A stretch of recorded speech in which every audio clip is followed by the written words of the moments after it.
ก็นี่ก็จะถึงนี่แล้ววันพุกนี่ก็มาก็มาดอยนางแก้วก็จะได้ไปเจ้าหลานจะแต่งงานหนูเนาะเอาก็ยังมีงานอย่างปลาล่ำปลาเหลือได้ก็ขึ้นบ้านใหม่ได้ก็แต่งงานอยู่หั่นน่ะฮะโอ้เจ้าไม่แล้วยายพรจะแต่งบ่ได้15โอ้ยายพรนะจะแต่งวันที่15กะโอ้เพิ่นว่า หลานจะแต่งงานวันที่15คืนคืนวันใหม่แล้วจะแต่งงานแล้วหู้หลายแล้วกันนี่อย่าบอกดูลุงยองบอกฮือหอมละเออโอ้อันอย่างอีไหนไม่ยายพรไม่ยายพรเขาจะฝากเอาสองเนี่ยฝากตุลุงยองไปตรวจไปเอาคนเดียวเด้อเนอะนะนะขึ้นวันใหม่นั่นนะแล้วก็น้อยไปกับมาเนี่ยนั่นกะบัดเดี๋ยวนี้ขึ้นวันใหม่นี่ย้ายให้หลานไปเอาเด้อวัดพระธาตุดอยน้อยบนนะเขาจะฝากตุลุงไปเนอะโดยน้อยจังได๋โอ้จังอย่าว่าอันกับบ่ฮื้ออ่ะบ่ต้องใครหัวอะเออเนาะแต่อีกก็นะบัดเดี๋ยวนี้บัดใจเปิดสายด้วยนะนี่กันลึกได้ว่านี่ฮะเออสาธุแม่ยายพรมีอายุมันขวัญยืนขึ้นบันใหม่มีความสุขเนอะเออขอบคุณเจ้าจ้าสาธุเอาคนอื่นฟังโทษด้วยนะปล่อยลึกคนเดียวปะแม่ยายพรเขาปะละมันได้นี่คนพิเศษนี่นะ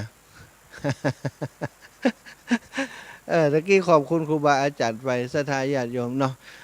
เมื่อใดที่ศรัทธาญาติโยมได้ฟังรายการที่อาตมาออกก็ดีที่ตุลุงตุปอตุอาวหลวงปู่เขาออกรายการไปก็ดีให้ระลึกเสมอเนอะว่ากว่าเสียงจะไปที่วิทยุของท่านเนี่ยมันผ่านไอ้อย่างมาพ่องเนาะผ่านสถานีวิทยุเปิ่นดูแลพอก้อยไหวสายยกวันตามือวันตาไปขอบคุณเปิ่นยิมเนอะทุกสถานีนะอาตมาหมายถึงตึงอันสถานีวิทยุติอันคารวะญาติโยมอย่างคุณโยมดารณีเปิ่นถวายเวลาให้กับครูบาอาจารย์เนี่ยเปิ่นบอกกึดบักคิดเป็นสตางค์สักน้อยน่ะสถานทั้งที่ต่อชั่วโมงเนี่ยบัดต่ำกว่า5 ปันเนอะถ้าเขาออกอากาศนี่นะเปิ่นไปเจ้านี่นะชั่วโมงบัดต่ำกว่า5 ปันน่ะสถานลองกึดพอเนาะว่าถ้าเขาจ่ายให้เปิ่นเนี่ยเอาบ่มีปัญญาเนอะจะเอาสตังค์ไหนมาจ่ายให้เปิ่นลำเหลือแต่เปิ่นเสียสละนะเสียสละฮือกับพระสงฆ์องค์สังฆเจ้าที่เผยแผ่แล้วก็เสียสละเพื่อบุญเพื่อกุศลของสถาญาติโยมที่ฝังตังมุกบ้านเขามาช่วยกันอนุโมทนาช่วยกันดูแลรักษาสถานีของเขาไว้ให้ดีบัดเดี๋ยวนี้สถานีวิทยุสถาได้ทราบจากครูบาอาจารย์ไปแล้วเปิ่นจะลดขึ้นความถี่ลงมาก็จะยากกันจะได้ก็ยังวางแผนกันอยู่หลายอย่างอยู่นะอาจจะต้องขยายสถานีระยะสั้นออกไปอาจจะมีตัวดึงสัญญาณอย่างสปะสเปดที่จะวางแผนเพื่อกับสถาญาติโยมเนี่ยนะเพื่อจะให้สถาญาติโยมอีปออีแม่ที่เปิ่นบัดจ่างเรียกว่าบัดจ่างเทคโนโลยีสมัยใหม่นี่นะมันจะต้องเนี่ยอย่างต้องมีมือถือต้องมีอินเทอร์เน็ตเนี่ยต้องเปิดอันลิงก์ได้อย่างได้โอ้อีปออีแม่90 ปลาย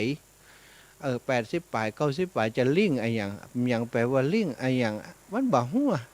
แล้วก็เดือนหนึ่งต้องเสี่ยงตังกะอันเน็ตกะ Wi-Fi กะสปะสเปดเปิ่นก็จะเยอะจะได้สตาก็เลยมาอู้กันกับครูบาอาจารย์เปิ่นประชุมหารือกันว่าจะวางแผนจะได้กันก็ก้อยฟังไปเนอะแต่จะได้ก็ดีสถานีรักนี่เขาจะต้องช่วยกันก่อน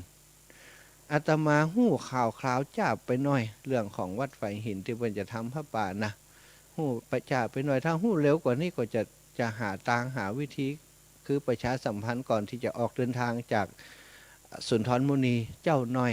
เพื่อจะบอกสถาญาติโยมหู้ฮับทราบว่าอาตมาเดินจากลำปางเนี่ยไปถึงไหนก็ตามเด้อก่อนวันที่8นี่จะเอาปัจจัยไปถวายที่วัดไฟหินเป็นพระป่าสมทบในการทำห้องส่งสถานีวิทยุเป็นการจ่ายอย่างเปิ่น104.50 เมกะเฮิรตซ์วัดไฟหินอีนะถ้าประกาศไว้ก่อนนิสถาก็จะทราบอยู่ค่ะแต่บัดได้มีเวลาประกาศประชาสัมพันธ์อย่างไว้ก่อนสักอย่างเดินดุ่มไม้จากนั้นธรรมยตราเพื่อการศึกษาบ่อยากจะรบกวนสถาญาติโยมอย่างนัก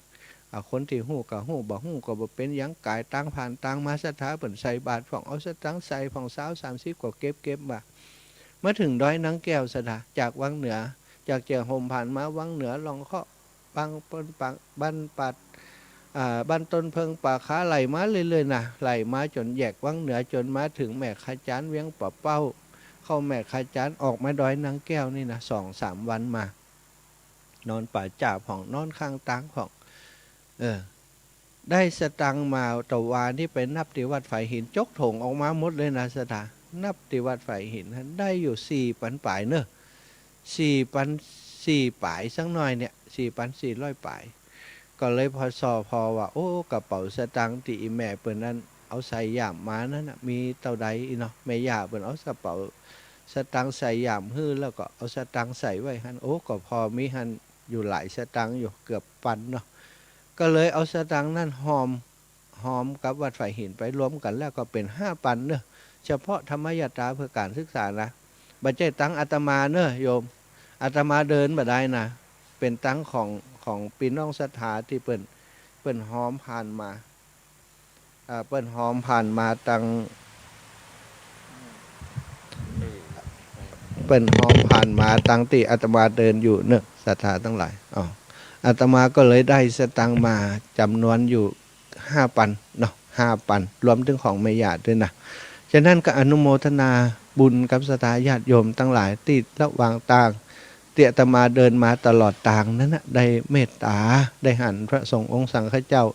เดินธุดงค์เดินธรรมยตรามาโอ้เกิดจิตใจเป็นกุศลเลื่อมใสถวายปัจจัยมาถวายข้าวน้ำโภชนะอาหารเพื่ออาตมาที่ได้ฟังอยู่ก็ขอให้อนุโมทนาที่บ่ได้ฟังอยู่จะได้ก็ดีก็ขอฝากกับเทวบุตรเทวดาไปบอกไปกล่าวข่าวบุญอันนี้คือกับผู้ที่เปิ่นได้ร่วมบุญกับอาตมาภาพได้รับรู้รับทราบตัวเนาะศรัทธาทั้งหลายนี่อาตมาก็คิดว่าถ้าเขาช่วยกันอย่างอีนะเอากันเป็นการครูบาอาจารย์แต่ละรูปพระองค์เปิ่นก็มีปารมีธรรมเนาะอย่างตังครูบาหลวงปู่เฮานะหลวงปู่ดอยหลวงปู่พระครูปฏิภาณธรรมทินพี่น้องตังเวียงป่าเป้าจังไห้ของเฮาเนอะหลวงปู่ก็หายหอมไปในนามของพี่น้องพระสงฆ์องค์สังฆเจ้าที่จัดรายการอยู่ตังเจียงไฮ้เนี่ยนะจังเวียงป่าเป้าเนี่ยรวบรวมสตางค์ได้แล้วปัน700 บาทฝากอาตมาไปใส่ซองเรียบร้อยก็เอาไปถวายกับครูบาอาจารย์ที่วัดฝ่ายหินรวมกับของอาตมาโดยก็รวมกันแล้วก็เป็น6,700เนาะ6,700โอ้ลืมเอาเติมคือมันถึง7,000เห็นเนาะ6,700เนาะ670นะสตางค์6,700 บาท700นะ2ตัวก็00ไปเนอะ6,700 บาทอันนั้นก็ถือว่าเป็นน้ำจิตน้ำใจจากเครือข่ายพระสงฆ์ที่จัดรายการรวมกันแล้วก็ท่านพระครูอภิวัฒนวิกรมตุลุงยองเปิ้นก็ร่วมเอาไปร่วมตัวนะอาตมาไปอยู่ที่วัดฝ่ายหินคืนกับ1 วันโอ้ได้รับการต้อนรับดูแลจากท่านพระครูสมุวิสุวัตรวรกิจโจเนอะอาตมาบอกใครคุ้นจื่อตอนไรเตือนนะสถาอ่านไปมันว่าไปมันถ้าจะจำถ้าจะคล้องปากเนาะเดี๋ยวจะพิษจะผาดไปก็จ้าหน่อยเวลาอ่านจื่อเปิ่นถ้าพิษผาดมาก็แต่เปิ่นจะตำหนิเอาเนาะนะกับว่าได้เจตนานะเพราะบางคำบางคำมันบอกเข้าปากเป็นวันนะอย่างเพลงเนี่ยเขาร้องมันบอกเข้าปากเลยว่ะท่านพระครูสมุวิสุวัตรวรกิจโจดูแลอาตมาแล้วก็บัดเต้าแต่นั่นเนอะศรัทธาหมู่ศรัทธาของครูบาอาจารย์ที่เป็นไปร่วมงานอันพระป่าวัดฝ่ายหินเนี่ยเป็นหัวอาตมาไปท่านเนาะเป็นก็ไปรอต้อนรับก็มีนะไปรอต้อนรับไปรอให้หอมกับอันธรรมยตราเพื่อการศึกษาก็มีแล้วก็ยังมีญาติโยมที่เป็นโทรจากทางบ้านไปว่าโอ้ท่านมาหาอีแม่ฟังมาเหมือนนั่นนะอีวะบัดเดี๋ยวนี้ได้โอกาสโทรมาแต่วันก่อนมีเวลาก็เปิ่นนักหน่อยเปิ่นเลยโทรมาบอกเบอร์บ่อยหน่อยเปิ่นก็เลยได้โทรมาถูกอาตมาเนี่ยอันจะมีความพิษอยู่อย่างหนึ่งคือครูบาอาจารย์เป็นสอนแล้วบ่จำคือจำหนึ่งนะเวลาติดจัดรายการนี้มีคนโทรมานักเนี่ยอาตมาเก่งใจนะก็เลยบอกเบอร์ตัวเกาบ่อยนะแต่ฮับเหี่ยเปิ่นบอกคือฮับ2 สายแล้วบอกเบอร์เตื้อฮับ2 สายแล้วบอกเบอร์เตื้อก็บ่ค่อยปฏิบัติตามเท่าใดพอเขาบอกปฏิบัติตามแบบนี้มันมีปัญหาที่ครูบาอาจารย์ซะนะเวลาโทรหาเขาแล้วก็เปิ้นจดเบอร์เขาบัดตานเปิ้นไปโทรไปถามครูบาอาจารย์แต่เปิ้นพักผ่อนอยู่เนาะเปิ้นบ่ได้เข้ารายการเปิ้นก็พักผ่อนญาติโยมก็โทรไปหา เบอร์โทรของท่านสมชาติยังก้อยมันก็เหมือนกับว่าตัวเขาเป็นคนพิษเองนะเพราะว่าเขาบอกเร็วลงไปสถาบันจดบัดตัน วันนี้จะขออนุญาตว่าเดี๋ยวถ้าถึงเวลาฮับ2 สายแล้วก็จะเนี่ยแต่เหตุกรรมกันฮับ2 สายจะบอกเบอร์เหตุเตือสายไผโทรมาจะลุดกระจังเด้อเนาะ อันที่อาตมาไปเชียงใหม่นั่นนะที่ไปบ้านวัดฝ่ายเห็นนี่ก็มีโยมแม่พรนะอันนี้โยมแม่พรเป็นโทรมาให้กำลังใจโยมแม่พรเป็นอยู่เชียงใหม่ฮะนะเป็นบอกว่าโอ้ฟังอันท่านถ่ายทอดสดทั้งวันเลยแต่ว่าอิ่มอกอิ่มใจว่าเขาว่าจะได้อีแม่ก็กูเตื้อท่านบอกค่อยได้ออกนะว่ะ บ่ได้ออกรายการวันพุธนี่แม่ก็ท่าฟังนี่เนาะก็เลยบอกไปว่าโอ้วันพุธที่ผ่านมาเนี่ยอาตมาท่านครูบาอาจารย์ของอาตมาท่านพระครูอภิวัตรอาตมาต้องเข้ารายการต่อจากเปิ้นเนี่ยเปิ้นมีงานเขาดำแม่เขานิมนต์ไปเทศน์อีเนาะก็เลยบ่ได้ออกกันนั่นนะกะนะแต่มันก็ชดเชยกันไว้เนอะสดาของเฮานี่ถือว่าบ่แน่นอนนะรายการของเฮานี่มันบ่แน่นอนอยู่กับครูบาอาจารย์ถ้าเปิ้นว่างก็ได้เข้ารายการด้วยเปิ้นเพราะของเฮามันอยู่ไกลเปิ้นจะต้องใจร้ายใจอย่างโทรมาอีนะอาจารย์จะต้องอยู่ในห้องส่งถึงจะทำงานได้ฉะนั้นก็เข้าใจกันตามนี้เนาะก็ถือว่าโอกาสได้ที่เปิ้นว่างอาจารย์เปิ้นบ่ได้เข้ารายการเปิ้นก็จะใจไหว้วานมาที่อาตมาว่าโอ้มันผูกเน้อท่านสมชาติเข้ารายการกับอีนะมันก็ชดเชยกันไปเนาะก็พอได้ปุ๊บได้ปะกันก็ยังแคว้นกันฮะเนาะแล้วก็มีโยมแม่เรนูชัยวงศ์นะโอ้แต่ว่านี่เปิ้นมาตานพระป่าโดยแล้วก็ปาลูกบ่าวเปิ้นมาวันเกิดของลูกบ่าวอายุครบ30 ปีว่ะโอ้พอดีตานพระป่าแล้วเนาะเปิ้นมาอาตมาก็เลยถือโอกาสปลูกมือตื้อขวัญให้ลูกบ่าวของโยมแม่เรนูเปิ้นโอ้เป็นคนดิบคนดีเนอะร่างกายสูงใหญ่เป็นคนดูหน้าภูมิฐานแล้วก็ทำงานอยู่ที่มหาวิทยาลัยเชียงใหม่หันสถานต่างหลายอายุ30ไปที่ไหนอีแม่บอกว่าโอ้เปิ้นดูแลแม่ดีท่านนี่นะส่งแม่ไปหันไปนี่เขาก็เลยหลวดบอกลูกเปิ้นว่าโอ้ดีละเป็นพระอรหันต์ของเขาไปไหนไปส่งเปิ้นเนอะโอ้เวลาเปิ้นอยู่ดีสบายนี่เปิ้นใครไปไหนบอกไปส่งเวลาเปิ้นบ่สบายเนี่ยใครเอาเปิ้นไปหันไปนี่เปิ้นก็ไปบ่ได้ตอนนี้เปิ้นไปได้ป้าเปิ้นไปเนาะอนุโมทนาบุญด้วยเปิ้นก็ขอบคุณนะโยมแม่เรนูแล้วก็ลูกบ่าวของแม่เรนูชัยวงศ์แล้วก็มีโยมแม่พัฒนันวิจิตรไพศาลโยมแม่จันเพ็ญคำโปถาเนาะโยมคุณโยม2 คนนี่วันก่อนตะวานี่เปิ้นไปบ่ได้เนาะโยมแม่2 คนนี่ตะวาเปิ้นไปบ่ได้เป็นศรัทธาวัดฝ่ายหินนะแล้วก็เป็นเครือข่ายคลื่นสีขาวเชียงใหม่ของเฮาด้วยอันเปิ้นบ่ได้มาตะวาเปิ้นก็เลยมาวันก่อนจะมาหอมตังบ่ได้ศรัทธาโอ้หันว่าเน้นเห็นน้อยเปิ้นกวาดวัดกวาดว่าเปิ้นก็บ่นิ่งดูได้เนี่ยความจริงแต่งตัวจัดงามนะใส่ชุดล้านนาใส่ชุดไทยไปเหี่ยแล้วก็อันกำไม่กวาดนะกำไม่กวาดกำมันติดตักขยะกำถุงขยะช่วยกันกวาดวัดกวาดว่ากับพระสงฆ์องค์เน้นจนแล้วว่าจะค่ำแล้วกลับนะก็เลยได้มีโอกาสสนทนาด้วยกันอีแม่เปิ้นก็ถวายปัจจัยให้เฮาธรรมยตาตัวถวายอันปัจจัยสำหรับหอมพระป่าสามัคคีตัวเอาอนุโมทนาบุญกับแม่เนอะแล้วก็แม่ครูธัญญาท้องอิ่มแต่ว่านี่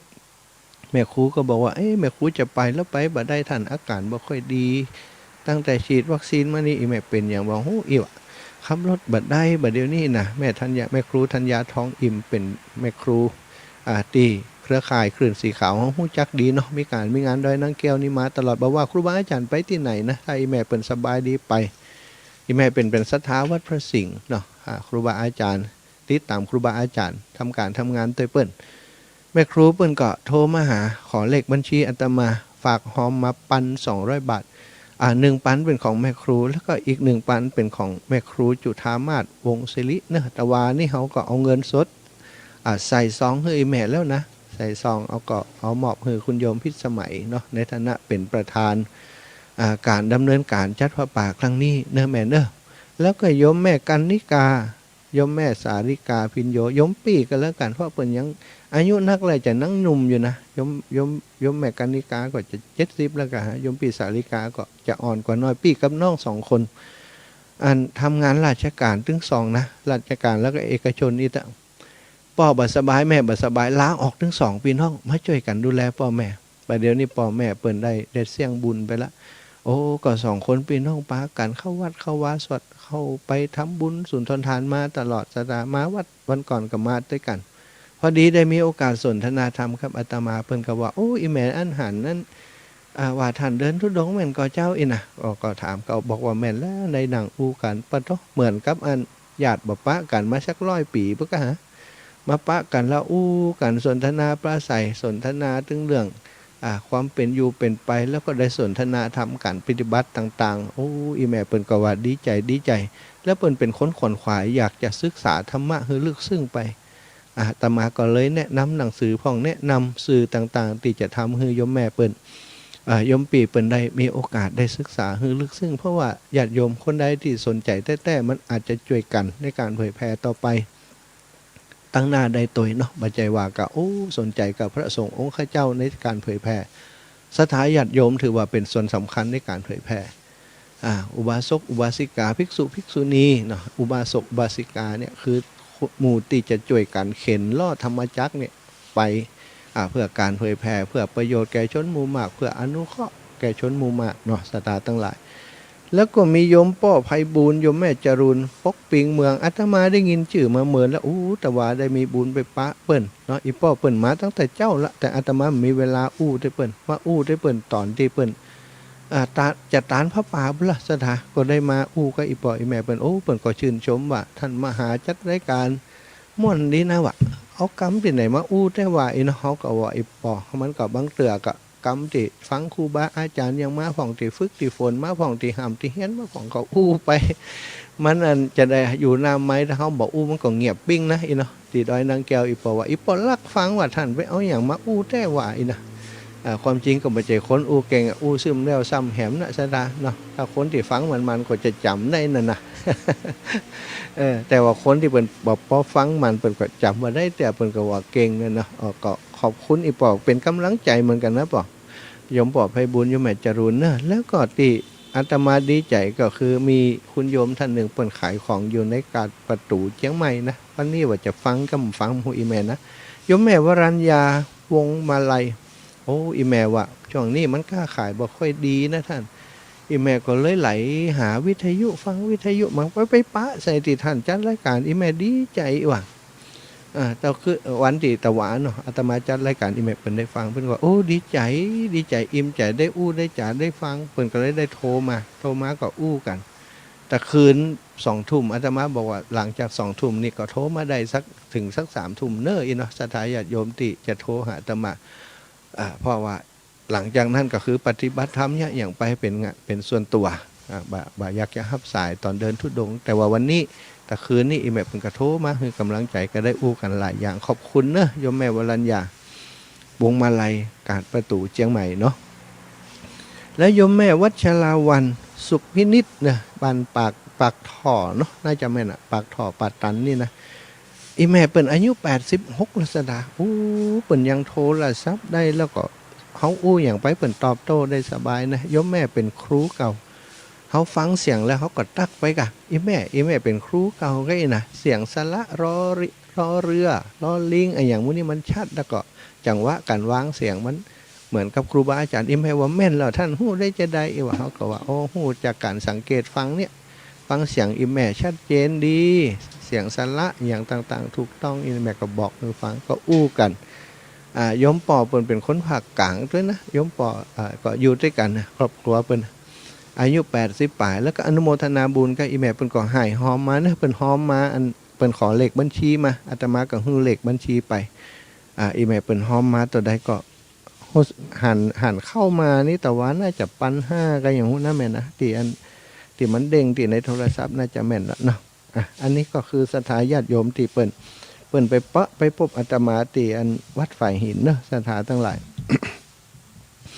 ขออนุญาตแจ้งให้กับอันสถาทั้งหลายอนุโมทนากันอีกรอบหนึ่งเนาะที่เปิ้นให้หอมมาเนาะเป็นการให้หอมเพื่อจะให้อาตมาทำกิจกรรมที่จะทำต่อจากนี้นะซึ่งตีให้หอมมานี่อาตมาก็ขออนุญาตอีปออีแมนเนอร์ว่าจะเอาไปรวมบุญ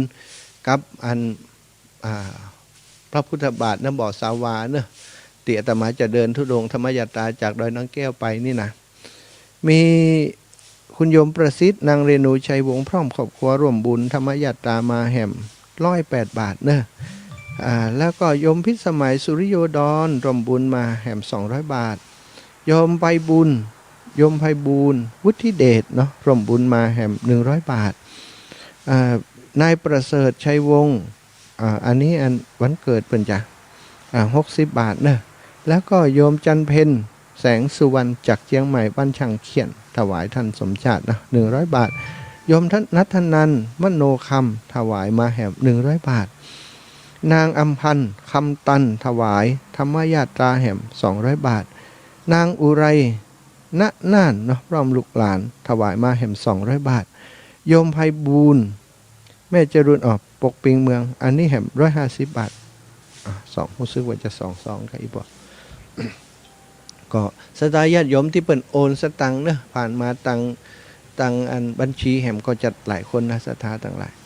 เอาละตอนนี้ก็อยากจะเปิดโอกาสให้อีปอยอีแม่ได้ทักทายมาเนอะจะได้อู้กันเมื่อหน่อยบัดเดี๋ยวนี้6:37เนาะน่าจะไปถึงสัก7 โมงนะสตาไผจะโทรมาอู้เอ้ยการแจ้งผลการรับฟังเนอะขอให้มีกติกากันหน่อยเนอะ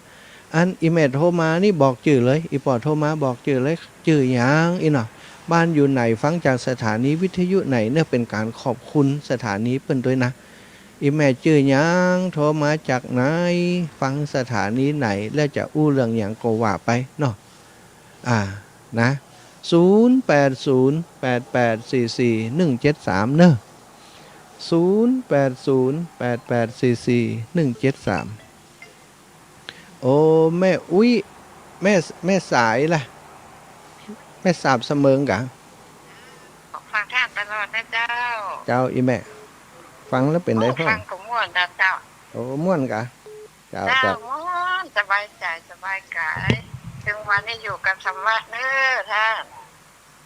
โอ้ดีกะอยู่กับธรรมะก็ดีแล้วเนอะเจ้าสาธุแม่อุ้ยอายุ80แล้วนะท่านโอ้ดู80แล้วเสียงยังสบายวันนี้ข้าไปหาที่ลำปางตรงนี้ใครไปสนใจตัวเนาะโอ้วันหน้าอีแม่ตึงมีบอกลูกบอกหลานไปเนอะถ้าผ่านมาตรงนี้ไปวัดจันทร์ก็แวะหาแม่อุ้ยพังเนอเจ้าจะได้เดี๋ยวเขาจะโทรหานะแม่นะเขาจะเดินไปสายพุ่นน่ะเนอะแม่เนอะเจ้ารักษาสุขภาพเนอะเจ้าบุญหนาวเจ้าบุญรักษาอีแม่เจ้าเจริญปอนเอาสลับสายเนอะเจริญปอนจากไหนจากจมตองน้ำนัดไม่ดุมดีโอ้ตะวากะอู้กันเนาะแม่เนาะเจ้าขอบคุณกำลังใจเนอะอีแม่สบายดีเนาะเจ็บภูเขานั่นกะโอ้จังมันสังขารอีแม่ฟังจากสถานีหยังอันห้วยตองซักเจ้าโอ้บอกพ่อครูห้วยตองซักเนอะเดือนมีนาปลายเดือนเนี่ยตู้จะเดินไปจ่วยตั้งห้วยตองซักเนอะแม่แล้วก็มาตั้งน้ำรัดเด้อมาตั้งไปยะน่ะใส่น้ำตุกยะเจ้าโอ้ดีเนอะเจ้าบุญรักษาอีแม่ปานกันคนน้อยเอ้าเขาจะรับสายต่อไปเนอะเจ้าขอบคุณเจ้าสาธุสายรับสายแล้วจะบอกเบอร์ก่อนนะแม่คำนวณถือสายร้องฮันเนอร์0808844173เอาสถานตั้งหลายจดเอา0808844173เอาแม่คำนวณรายงานตัวเลยกับแม่สาวเจ้าแม่คำมันคำนังแข็งบ้านดินดำตำบลเจซ่อนอำเภอลำปางจังหวัดลำปางเจ้าฟังจากสถานีได้จากสถานีแดนดินทินลำปางเจ้าโอ้ขอบคุณเจ้าของสถานีเปิ่นเนาะแม่เนาะเจ้าอันนั้นเดินฟอนเงินครูบาอาจารย์นะครับเจ้าบอกว่าฟอนฐานพระมหาหวานเจ้าอาจารย์ที่นั่นจะติดฐานทุกลูกทุกตนก็มีสุขภาพสมบูรณ์แข็งแรงเจ้าทุกลูกทุกตนแล้วก็สถานีทุกสถานีที่เปิ่นทับเอามาให้ฟังนั่นโอ้แม่ขอบคุณเป็นไงเป็นหลวงเน้อถ้ามีธรรมะนี่เป็นอยู่ๆได้จะได้หัวเน้อนักกะเนาะธรรมดาเน้อแม่เน้อโอ้ดีขอบคุณนี่แม่นะกำลังใจให้กันเน้อเจริญปอนเป็นการเขาให้อยู่ดีมีสุขทุกคนเด้อเจริญปอนนี่แม่เจริญปอนเอาละแหมสายนึงเด้อโอ้แม่กำลังขอสายปวินรุดไปเด้อปวินเอามาใหม่ปวินว่าจะได้โทรมาใหม่เอานี่สายใหม่เด้อเอาสายใหม่3736จากตั้งได้บอกกำเจ้าแม่จากไหนมาจากใบ โอ้ดอยหล่อหมูซิดชื่อหยัง ชื่อแม่หลวงปานปัญญานั่นเจ้าโจกเจ้า โอ้แม่หลวงปานปัญญาบ่เคยโทรหาเฮากำเตือนเนาะ เจ้า อื โทร ม แก่ กะ แล้วเราในแก่ช่วงนี้มัน อืม ว่างเลยไม่ได้โทรเจ้า โอ้บ่ได้โทรเนาะแม่หลวงปันปัญญาโอ้ข เจ้า อบ ฟั คุ ง ณ อยู่ได้ร้านให้กำลังใจนะเจ้า เจ้าขอบคุณ เที่ยว กำ นี้ ลัง ก็ ใจ ไม่ได้ไปแต่เจ้าโอกาสหน้าก็ได้ร้าน เจ้าโอ้ดีกับบ่เป็นหยังบ่เป็นหยัง เจ้าให้กำลังใจนะเจ้าไว้แสนนะเจ้า เจ้าแม่หลวงปันปัญญาดอยหล่ออ้าวสายต่อไปเอา0808844173เน้อเอารายงานตัว โทรมาจากบรรทัดละปูเนอร์แม่ จ้ะ มอนถามไปข้าง โอ้แม่อมรสันแม่ข้างเคยมาก่อเคยโทรหาเฮาก่อ มันได้เคยมาแต่ได้เคยโทรหาท่านหาเจ้า โอ้ดีเคยโทรหากันแล้วเนาะ ถ้าแม่ได้ไปลำปางได้ไปทั้งพะเยาแม่จะไปแวะอยู่เนอร์ โอ้ดีมาเนอะมาแวะเนอะดอยนางแก้วก็บ่มีกิจกรรมอย่างอีแม่ก็มาแวะกลับไว้สาได้นะ ได้แม่จะถ้าแม่ผ่านไปแล้วนั้นแม่ก็จะแวะจ้ะ ตะกี้แม่เดี๋ยวเนอะแม่หยังก็แม่หยังก็ แม่มอนมาทานโดยข้างเจ้า แม่หมอนบ้านทาเนาะ เจ้ามาทานละปูน มาทานละ นี่ อ๋อละปูนดอยข้างอีกอะดอยข้างอีกอะ เจ้าวัดดอยข้างเจ้า อ๋อวัดดอยข้าง จากมาได้มาได้นี่ถ้าได้มานี่ก็จะได้เกิด โอ้จักสิสาธุเจริญปอนเจ้าเจริญปอนนี่แม่ เจ้าแม่ก็ฟังได้เจ้าละ สาธุเนาะกุศลกุองค์ วันนี้วันศีลเนาะ เจ้าอีแม่สาธุ เจ้า เจ้าเจริญปอนเอาวางสายอีแม่ก่อนเนอะเอาป้อบุญตันป้อได้เลยป้อบุญตันเจดีย์3 ยอดแม่นก็ ครับ โอ้อีป้อ ทันเดอร์ อีป้อก็ฝากหอมมาเนาะวันก่อนเนาะ ครับ เจดีย์3 ยอดโอ้อีป้อนี่มีกินมีตันไปตลอดป้อฟังจากสัตว์ฝ่ายหินเนาะ ไม่ได้ไปเลยท่านน่ะ โอ้เที่ยวนี้บ่ได้มาเนาะ ตอนพอเราก็เลยไม่ได้ไปจะกำฟังไปแล้วก็ท่านอยากไปที่ไหนก็ไปที่ไหน เขาจะเดินไปทางปุ่นนะอีป่อเดินไปทางอันเมืองฝางบุ่นน่ะเขาจะเดินไปทุดงไปทางเมืองฝางไปช่วยน้ำบ่อสาวาอีป่อแล้วก็จะซดแม่ไอ้แม่จันออกไปทางเชียงแส ท่าน นจะมาปักตางเจริญนี่ก็เขาถามเกี่ยว บ่ได้ไปแต่นะปากทางเจริญนี่หลังเดือนมีนาก่อนอีป่อ อ่ะ หลังเดือนมีนาก่อนเดือนมีนาเนี่ยเขาจะเดินไป ถ้ามาใดอย่างดีมันถึงหูเนาะ อ๋อ ไปกล่าวไปเนอถ้าท่านมานะ โอ้ครูบาอาจารย์เปิ้นเมตตาอยู่อีป่อเปิ้นจะแจ้งให้ทราบอยู่เนอะ ครับข้าหารท่านนะ โอ้ขอบคุณป่อบุญตันเด้อท่านเนอ โอ้ขอบคุณ ท่านเนอ สาธุอีป่อสาธุบุญรักษาป่อเนอะ ครับ บุญรักษาอู้ขอบคุณไข่หันว่าอีปอบเป็นฟังเสียงแล้วก็ไข่หันตัว4432เนอะจากตั้งได้4432สายลุดไปแล้วกา จ้าพ่อสาเจ้า จากไหนอีแม่ ท่านมหาสมชาติเจ้า เจ้าแม่ชื่อหยังมาฟังจากไหน แม่จันทิพย์ทัพทิมศรีนะเจ้า จันทิพย์ทับทิมสีเนาะโอ้ บ้านประเกตเจ้า อ๋อทับทิมสีเจ้าแม่ เจ้า โอ้สบายดีเนาะ เจ้า บุญรักษาเนอะอีแม่เปิดวิทยุไปตัวเสียงมันจะอันกล้องหากันนี่แม่บ่เป็นหยังวันหลังถ้าเฮารับสายอย่างอีป๊อบอีแม่วางเงินวิทยุเหียกำปิดเหียกำอีไหนแม่จะได้ยินชัดเนาะ แก้วหนาวกับเจ้า โอ้หนาวกะเฮาก็บ่ตัวใดนะแต่ตุลุงยองสั่นยองนะแม่ เจ้า แซวเปิ้นอยู่ลายเต้นนี่ละแม่เนอะบุญรักษาแม่เนอะ เป็นก้อนว่าใจท่านมหานะเจ้า เจ้าทุกตนทุกองค์สาธุอีแม่บุญรักษา ไว้สาเจ้า เอา0808844173เนอะเอาโทรมา0808844173อันนี้สายพายฮับแล้ว ไว้สาเจ้าไม่รีบโทษนะเจ้า โอ้เจ้าเก่าเจ้าเดิมแมลี่สบายดีเนาะ ฟังเพื่อนทำบุญโดยท่านจังหลายแน่ โอ้หลายกะ เพื่อนโดยนะเจ้า เจ้าอนุโมทนาได้บุญเลย เจ้า ได้บุญเลย ไว้สาเจ้า สาธุ เจ้า สาธุสาธุ เจ้า เอาบุญรักษา ธุไว้สา เอาแมลี่นี่มาเร็วไปเร็วนะ น่าจะเปิดบริษัทประกันนี่เข้มเร็วอ่ะอาเจริญปอนสายนี้จากไหน เจ้ากับไว้สาเจ้าท่านพระมหา เจ้าแม่ สุเกียวศิลพรเด้อ โอ้แฟน ติด ประจ ตามอยู่เด้อติดตามตลอดเด้อเจ้าท่านพระมหาเจ้า ำเจ้าจากสถานีบ้าน อันห้วยตองซัก โอ้ เจ้า ห้วยต่องซักบอกพ่อครูเลยอาตมาจะเดินไปช่วยพ่อครูปลายเดือนมีนาถึงเดือนเมษา เด้อท่านพระมหาเจ้า สาธุอิมแม่บุญรักษาเนาะ เจ้า ขอสุขภาพสมบูรณ์แข็งแรงนะเจ้า เจริญปอนเอ้า0808844173เอ้าว่ากันเข้ามา ครับนมัสการครับ อ้าวจากไหนอันนี้เสียงพ่อใจบอกพ่อแกแต่ได้40ปลาย อาจารย์ป้องกันภัยสันติสุขได้รอครับ สันติสุขได้เราป้ออย่าง 350ครับ อ๋ออันเดี๋ยวก่อนนะไอ้อย่างก็ชื่ออย่างก็ตะกี้ไปเร็วให้เจนจดบัตรตัน อ๋อสุภาพครับผม สุทัศน์อายุตะหือ 350 อายุตะหือ อายุ50ครับผม โอ้น่าก็เสียงนุ่มอยู่นะ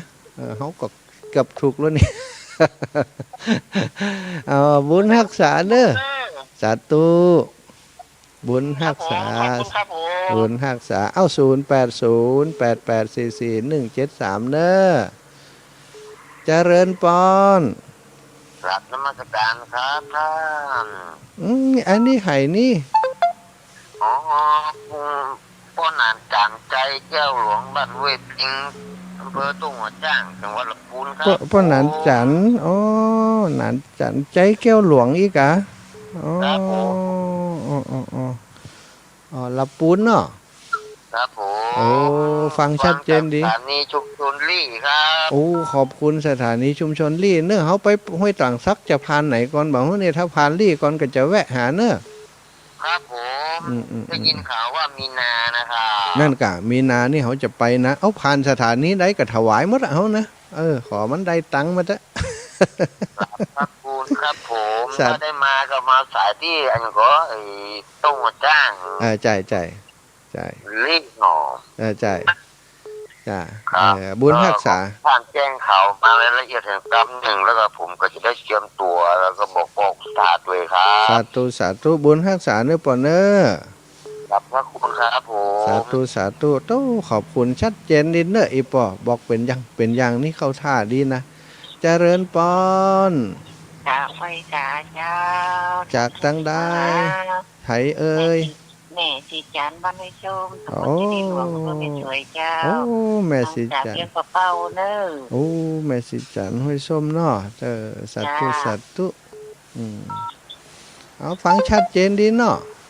เจ้าพระเจนดีเจ้า วันที่11นี่จะมาก่อนนี่ ถ้าจะไม่ได้ไปจะเอาแม่พากันก็ใจไปแล้วจ้ะ โอ้ดีแม่บอกเป็นหยังเนอะมันอันทางเขามาบัดสะดวกก่อมบัด มัน มะ แบบนี้ปู่มันเพมันตัวคนเดียวนะมันไม่เคยไปเลยพาก็ใจมันไปแล้วจ้ะ เจ้ามันจึงมีสักวันกันเนาะแม่เนาะ เจ้า สาธุบุญรักษาเนอะแม่เนอะ เจ้า เจริญปอ สุขภาพด้วยเนอะ เจ้าแม่จ้าบุญรักษาโยมแม่สีจานเจริญปอน5214จากตั้งได้รายงานตัวกรรม5214รับแล้วเนอะโอ้อีแม่ฮับแล้วบ่ปากนะเขาจะปิดนะเนอะครับอีแม่บ่ปังเลยว่าจากไหน โอ้ยสาเจ้า โอ้กว่าจะยกต่ำหาดีแต่ว่าอีแม่จากไหนเจ้า พระเจ้าจากสลับปีเจ้า โอ้สารปีอีแม่ชื่ออย่างจ้า แม่ชื่อบุญด่วนทุนคำเจ้า โอ้บุญด่วนทุนคำอายุ80อายุข้าเจ้าแบบเหมือน80เจ้าข้าเจ้าเสียงหญิงเอี้ยเจ้า โอ้เฮาว่าเสียงเป็นคนอาวุโส และความท่านตลอดนะเจ้าขอเป็นกำลังใจและขอโมทนาสาธุ สาธุ สักวันหนึ่งต้องไปกราบผู้ใดนะเจ้า โอ้เฮาดีใจ เนาะ โอ้ดีเฮาดีใจเนอะแม่เนอะโทรมาหากันสาธุบุญรักษาอีแม่เนาะ ตลอดฟังแล้วก็ แล้วก็ฟังธรรมะท่านนะ โอ้ มันก็มีความสุขใจเนาะ ดี อยู่ กับแม่ บ้านก็ยังดีได้มีกำลังใจโดยนะเจ้าพระเจ้าก็เป็นกำลังใจท่านเลยนะเจ้า สาธุสาธุบุญรักษาอีแม่เนอสาธุเจ้าค่ะ จ้าเอ้า0808844173เอ้าคนลำปางตัวหากันแล้วแม่น้อยท่าโทษ ไม่ใช่เจ้า โอ้บัดได้ยินเสียงหลายวันแล้วนี่ แม่บ่สบายยกแม่เป็นไปถ่ายนี้แม่มาเป็นไข้ โอ้ นอนติดนี่ได้11 วันลูกบ่ได้ลูก โอ้แล้วไผพ่ออีแม่น่ะ เจ้า มีคนพอกันน่ะลูกเขาพออยู่เนาะ พอได้11 วันกำลังลูกเจ้าได้เรียนฝ่ายบ่ได้ยากการเจ้า อินดูแต่โอ้เฮาบ่ฮู้เนี่ยถ้าบอกเฮาฮู้ก่อนจะมาจะไปเยี่ยมอีแม่น่ะบ่ฮู้จักหน่อย เนี่ย น่ะ บ่มีไผพอเพราะว่าติดที่มีงานนี่แม่ก็บ่ได้ไปสักกรรมพ่อแม่เป็น โอ้น่ะเอาบ่เป็นหยังเด้อแม่เน้อดูแลตัวเองนะแม่นะเฮาเอาบุญมาฝากเน้อ เจ้า สา ไว้ ธุ ชา สา เจ้า ธุบุญรักษาอีแม่โอ้เปิ้นเจ็บเป็นเย็นอุ่นเปิ้นโทรมาเฮาก็ว่าอีแม่จะได้หายไปบัดโทรมา0808844173เอ้า2904เอ้าบอกจีมจากไหน ไหว้สาเจ้าท่านมหา เจ้าแม่จากไหนเจ้า แม่อยู่เวียงปะเป้าบ้านเด่นสลาตำบลสันสลีเจ้า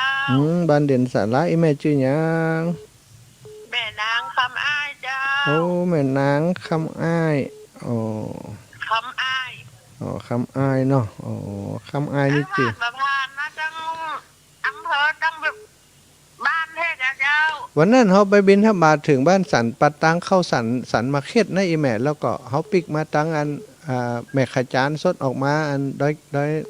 ด้อันนางแก้วเพิ่นน่ะแม่ แล้วท่านแบบมันขึ้นมาตั้งอำเภอไปยังบ่เป้ากะแม่ใครหันแม่ใครทำบุญโดยอ่ะ โอ้อีแม่มาเพ่บอกมาอันวันที่11นี่เปิ่นตานอันจ่อฟ้าปันดมอย่างนี้ โอ้แม่ไปไม่ได้ถ้าแม่ไปได้นี่แม่หันแล้ว อันอีแม่วันนี้เดี๋ยวถ้ามีเวลาเนอะเดี๋ยวเขาจะให้ปอกกำนันอัน4 ทันไปส่งเนอะอีแม่บ้านอยู่ไหนฮะ กำนันสีทันไปถึงหูตีลายอันจังเหลืออันตาโนดเบียงกะโหลงเนี่ย โอ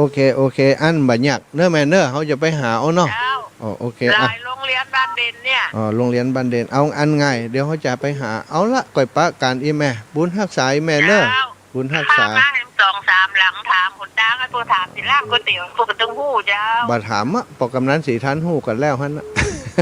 เจ้า บุญรักษาบุญรัก แม่ ษา จะทำบุญโดยถ้าแม่ก็ใครหันโดย เออ ถ้า ดี แม่ไปไม่ได้ บุญรักษาเอาไข่หันหน้าแถวยังปะเป้าก็โทรมาบอกหน่อยไปทีเดียวมันจะได้คุ้มบ่นะเอาบุญรักษา อยู่80 ฝ่ายแล้วเจ้า โอ้ดีบุญรักษาอีแม่เขาจะไปแอวหาเนอะเจริญปอ เจ้าน เจ้า เอา0808844173แม่นวลเทพเสด็จอีแม่ว่าได้ ไพศาลเจ้า เอาแม่นวล เจ้าผูกปากกันนอ ถ้าวันผูกปะกันวันนี้บอกอู้นักกันนะ เจ้าโอ้นักละ บุญรักษาอีแม่บุญรักษาเนอะเจริญปอนจ้า เจ้าเจ้า ถ้าปะกันวันผูกเขาบอกอู้กันนักเดียววันนี้1677จากไหนเอ่ย ครับผมสีทอดแม่สวยครับ ป้ออย่างก็บอก ก็แสวง อ๋อป้อแสวง ครับนมัสการครับผม โอ้แม่สวยเนาะ แล้วกำลังได้ฟังเตือนสถานนี่สงสัยเป็นนักฝางครับ อ๋อล่ะฝางส่งไปเนาะ คำท่านทำจังจัดแม่เจ้านี่ อ๋อเขาบอกได้จัดนะป้อเมื่อเจ้านี่บางวันอันน่ะบางวันนั้น ไหลมันจับ อันนี้มันถ่ายทอดสดเนาะจากดอยนางแก้วนะเขาแตนครูบาอาจารย์เปิ้นบ่ได้ป่อ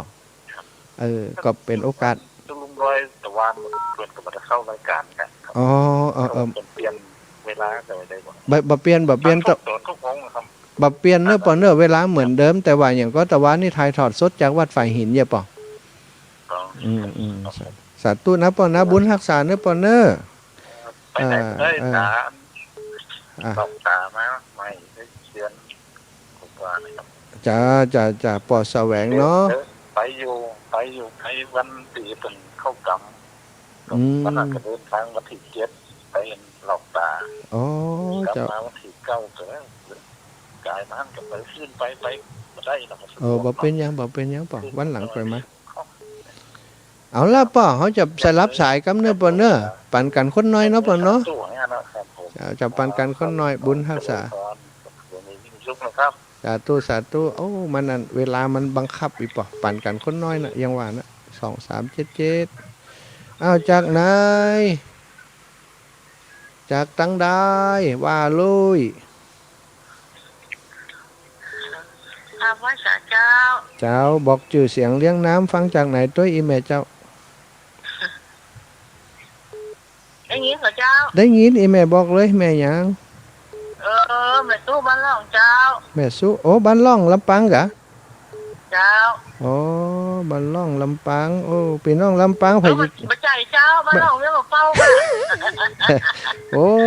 จะย้ายที่อยู่เพิ่นเห็นแล้วน่ะ โอ้โอ้ ม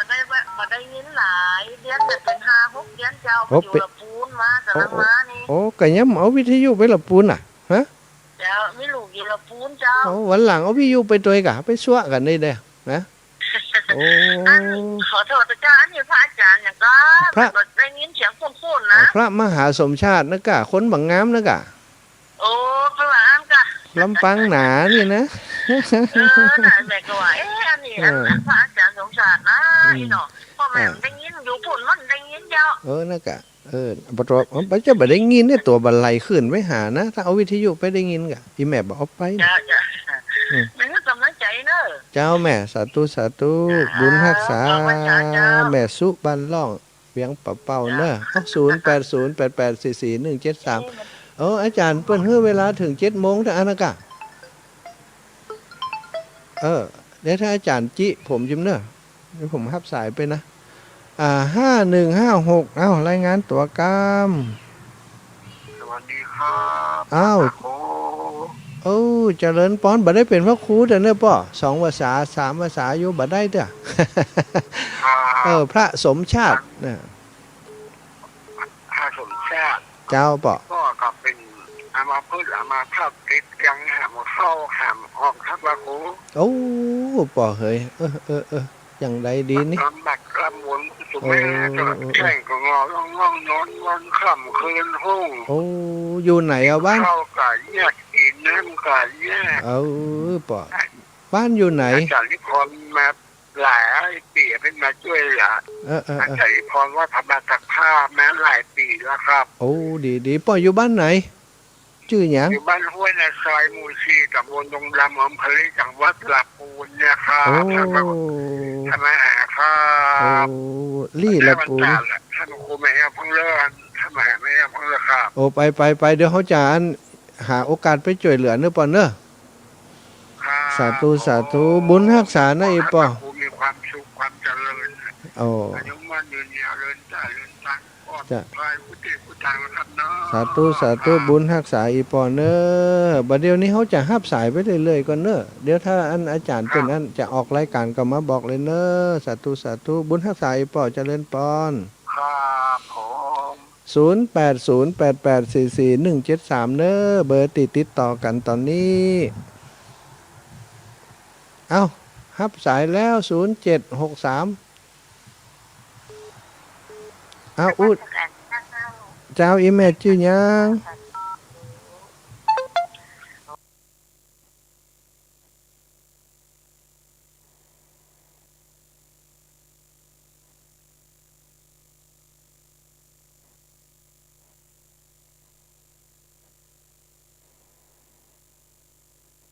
โอ้เขาอยากขนาดเลย หับสายแล้ว0763อุดเจ้าอีเมลชื่อยังโอ้เขาอยากขนาดเลย การที่แม่โจ้สันซ้ายละปูนเชียงใหม่นี่นะ ยังไงเนี่ยค่ะเจ้า อ๋อสันซ้ายเชียงใหม่อ๋อสาธุเนอะแม่เนอะบุญรักษาเจ้าแม่เจ้าสาธุขอเปลี่ยนสายสลับสายเนอะแม่เนอะเจ้าสลับสายเนอะแม่เนอะเปลี่ยนกันคนน้อย5954ได้ ขาเจ้า เจ้าจากไหน แม่ เจ้า ตาเจ้าแม่จรูนป่าห้าเจ้า โอ้แม่จรูนป่าห้าโอ้เคยได้ยินโทรหาตุลุงยองอยู่แล้วนี่ พ่อไพบุญแม่จรูนน่ะกับเจ้า โอ้อีแม่ป้ากันทวา เจ เหรอ นนี้นะเจ้า โอ้สาธุอีป่อป้ากันทวาเหรอ อาจตะวานเนี่ยค่ะ โอ้เขาถ่ายรูปเอาโชว์หลายตีเนอะเขาถ่ายรูปอีป่ออีแม่ลงไปครับคุยเนอะโชว์ เป็น กัน กำลังใจนะเจ้า สาธุป่อสาธุอีแม่จ้า สาธุเจ้า บุญฮักษาอ้าว0808444173เจริญปอนยมปวินโตติดต่อมาแต่เจ้าแล้วกว่าจะติด จ้าท่านครับ ปอว่าไปเลย ฟังอยู่เด้อ ฟังอยู่ฟังแล้วก็โทรมา ชัดเจนดี ก็จะมาหากันก็วันนี้วันพุธ ครับได้ไปท่านครับ มันมีใครจงเนาะ โอ้มาคนเดียวก็บ่ได้หลายปออายุแต่ใดอ่ะ รับได้ อายุแต่ใด ก็มันแบบขับรถได้อะ โอ้เดินมา เขาเดินมันแล้วเนี่ยแบบป้อบัดเดียวนี่เขาอันครูหมู่เวียงเป้าได้แล้วนะเขาจะบอกว่าบัดเดียวนี่สู่เคยเดินขึ้นไหวนะ เขาเดินมาแล้วนะเดินลูกลำปางขึ้นมาดอยนางแก้วแล้วนะเนาะ ไปขั้นเดียวอยู่นะงั้นนี่นะ โอ้เดี๋ยวจะได้ก่อมาเนอะป่ะเนอะโดยเฉพาะวันที่14กุมภากับปุ่นน่ะวันที่18 19มีนานะเนอะ ถูกใจจะไปขับโอนไปเหรียญมั้งอ่ะ โอ้น่ากะไปครับเอาเหรียญมาเหรียญนี้นะเนาะ บุญทักษายป่ะนะเขาจะสลับสายให้คนอื่นฟังเนอะสาธุบุญทักษาอีป่อ0241จากไหนเจ้า ก็ภาษาข้าวทุลุง โอ้จากทางไหนอีป่อ บ้านแม่จงตำบลศรีชัยลีจังหวัดอุดรครับ โอ้แม่จงสีชัยลี่ลำปูนป่อฟังจากสถานีไหน ชุมชนลีครับ โอ้สุมชนลี่ห้วยต่องซักเนาะ ครับพ่อสุโธที่กษาเขาเป็นผู้ป่วยที่เตียงครับ โอ้ป่อสีทนเนาะผู้ป่วยติดเตียงนักเนาะทั้งปุ่นเนาะป่อเนาะ ครับสุโธนะครับ อ๋อสุทนน้ำสกุลอย่างก็ป่ะ เป็นรถสันแลบครับรถเป็นสันแลบแม่ครับ อ๋อสุทนป่อน้ำสกุลอย่างก็ตะเกีย เตจะสังครับ เตจะสาโอเคเดี๋ยวถ้าเขาไปตังลี่เขาจะแวะหาป่อเนอะ ครับเป็นฟ้องเป็นพ่อของขั้นมาหาเป็นประจำนะครับ โอ้ดีกะขอบคุณอีป่อเขาจะได้เขาจะเดินไปรีดมีนาถึงเมษาเนี่ยป่ะปลายมีนาต้นเมษาเขาจะแวะไปหาอีป่อเนอะ โทษออกเสียงลำโพงแรกมอยแบบนี้แต่เขามันเลยโทรเดาโทรมาครับ ตอนนี้หน้าไม้ตัดแล้วยังป่อ ตอนแล้วครับ โอ้ดีกะเพราะว่ามันนั่นเวลาของคนอื่นแล้วตอนนี้นะก็ฮับสายป่ออยู่เนอะแต่อีนะป่อนะครับ ผม เจริญปอนเอาละต่อไป0241ของอีปอนเนาะสถาญาติโยมที่เปิ่นโทรมาบัดติดก็เดี๋ยวจะโทรกลับเหี่ยว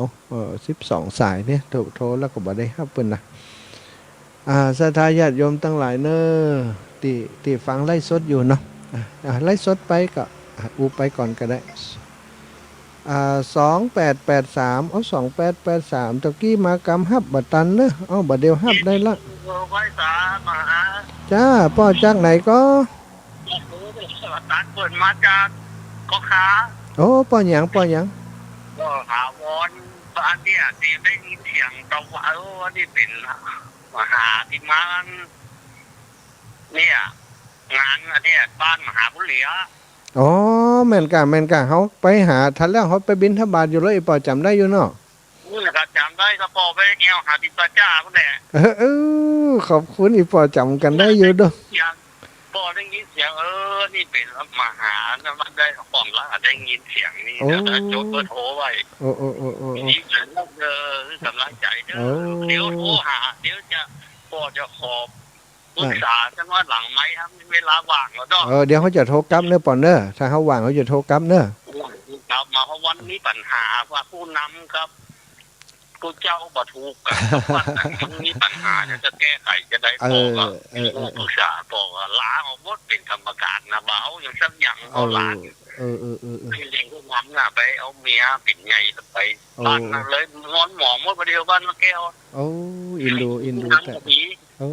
เดี๋ยวไก่อู้กันหลังไหมเนาะเดี๋ยววันนี้เนาะเดี๋ยวว่าไอ้ที่ถูกคนกันนี่เดี๋ยวมีเวลาเนาะอู้กันอู้กัน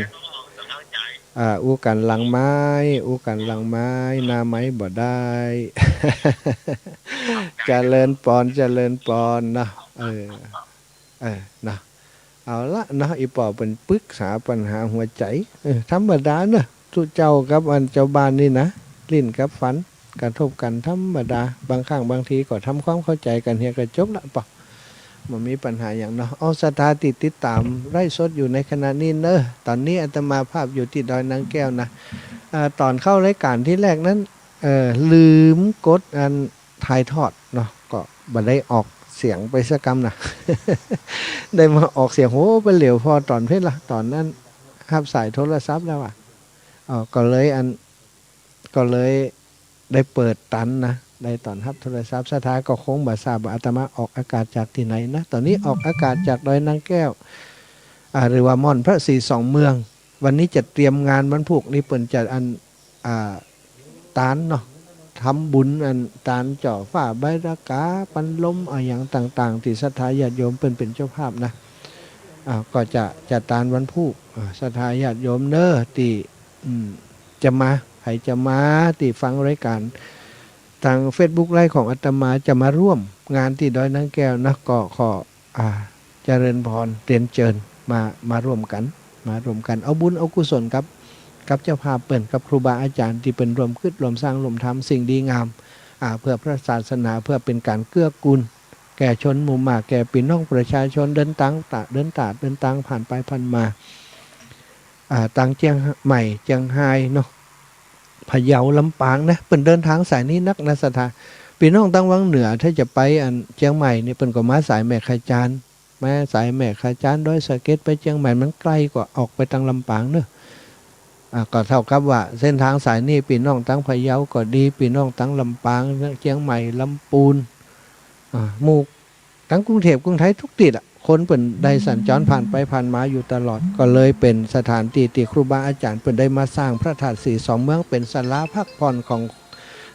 ครูบาอาจารย์ที่เดินทุดงมาก็ดีศรัทธาญาติโยมที่เปิ่นมาทำบุญก็ดีเนี่ยจะได้มาแวะมาพักผ่อนที่นี้เจริญปอนยมแม่จันเรือนใสเจ้าขออู้ตัวให้หน่อยละเอาคือจังหานั้นเนี่ยแม่จันเรือนใสเรือนงามนี่นะมาหากันนะวันพุธวันพุธไปวันที่8แล้วเหรอหาวันพุธบ่มาพุธบ่มาทำบุญเดินไปกราบวันที่8แล้วบอกเป็นยังเจ้าเอาไว้เดือนหน้าไปแถมบ่เดี๋ยวเนี่ยยังกินนี่เนี่ยยังกินไงนี่จะแกงนอตู้เจ้าขยากินแกงนอตู้เจ้าบนดอยพี่อยากกินแกงนอนะนี่ตู้ลุงยองว่าแกงนอเขาเอาเมียงมาเจอวะไปลำปางวันนั้นจ้ะทันเวลาเพิ่นเอานอเพื่อจะแกง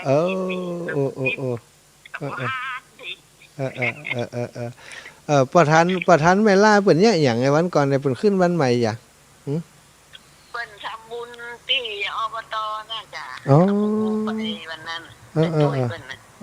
ประธานเวลานะเขาป้าเปิ่นกลางดอยขึ้นมาพระพุทธอุทยานนี่แม่วังเหนือมาแม่ขจานเนี่ยป้าเปิ่นบ่แรงแล้วป้จะค่ำแล้วถามพี่ป้อไปบนนี่ไก่ก็ปฏิภาคบอกไก่ละท่านเดินแถมสัก2 กิโลนี่ก็ขึ้นมากับประมาณนั้นได้ไหมประธานก็ไม่ละเปิ่นเป็นนักบุญใจดีเนาะแม่เนาะใจดีใจกว้างทำบุญตลอดเลยบุญนาสาธุโดยเปิ้นนะแต่กันแม่ดีใจเนาะเขาอยู่ในเครือข่ายของเขามันก็คบกันได้หมดนะคนหล่ำคนรวยคนทุกคนจนโมเขาก็ไปไหนด้วยกันได้ไอ้ยังอีมันทำคือมีความสุขใจด้วยกันได้ไหมเนาะเป็นครอบครัวเดียวกันนะแม่นกะเศรษฐีใจบุญนะเศรษฐีใจบุญเนี่ยเนาะ มาเปิ่นบ่ถือเนื้อถือตัวอันยังแต่วันนั้นเปิ่นกับเอาใส่ยามให้ตู้500กันเนาะไปมีว่าตู้เอาไปไหนไฟหินเฮก็ไปร่วมบุญเฮก็เปิ่นได้บุญ2ต่อกะ บุญต่อบุญไว้ บุญต่อบุญอีแม่เปิ่นฮ้อมเฮามาเฮาบำเพ็ญบุญเนาะเฮาไปร่วมงานครูบาอาจารย์ที่อันฝ่ายหินเฮาบอกเพิ่นแล้วอีป่ออีแม่เฮาจะเอาไปหอมปุ่นนะอีนะเพิ่นว่าโอ้ไปเป็นหยังว่าท่านแล้วแต่ท่านจะใจอีนะก็ดีใจเพิ่นบ่ได้อันนี่แต่ใดเนาะบางของเฮียนเอาหอมส่วนตัวคือท่านใจนะเอาไปหอมหยังเฮาก็เข้าใจกันเอาหอมเฮาก็เป็นของเฮาแล้วลูก ก็ได้ ร่วมกันไปติ๊กๆกัน กันร่วมกันไว้ที่กะมันอันตรายจำเป็นใจเฮาก็ช่วยกันก่อนกันเนาะแม่เนาะ เจ้า ขอบคุณนี่แม่นะขอบคุณนักๆเด้อ เจ้า ไปแอวสาธุบัดเดี๋ยวนี้เวียงป่าเป้าออกอยู่กันแม่ออกอยู่ก่อนเนี่ย ออกเจ้า โอ้นาบุญกันนี่เฮาว่าอันเพราะบางอันสถานีเปิ่นตัดอันสัญญาณไปแล้วนะแต่ว่าเวียงป่าเป้าเฮายังออกอยู่เนาะ เจ้า ขอบคุณรายงานสถานีใดที่เปิ่นออกอากาศให้อยู่โทรมาบอกกันเด้อโทรมาบอกกันสาธุอีแม่ เจ้า บุญรักษาอยากกินแกงหน่อไม้ว่าเล่นได้นะแม่จันเรือนใส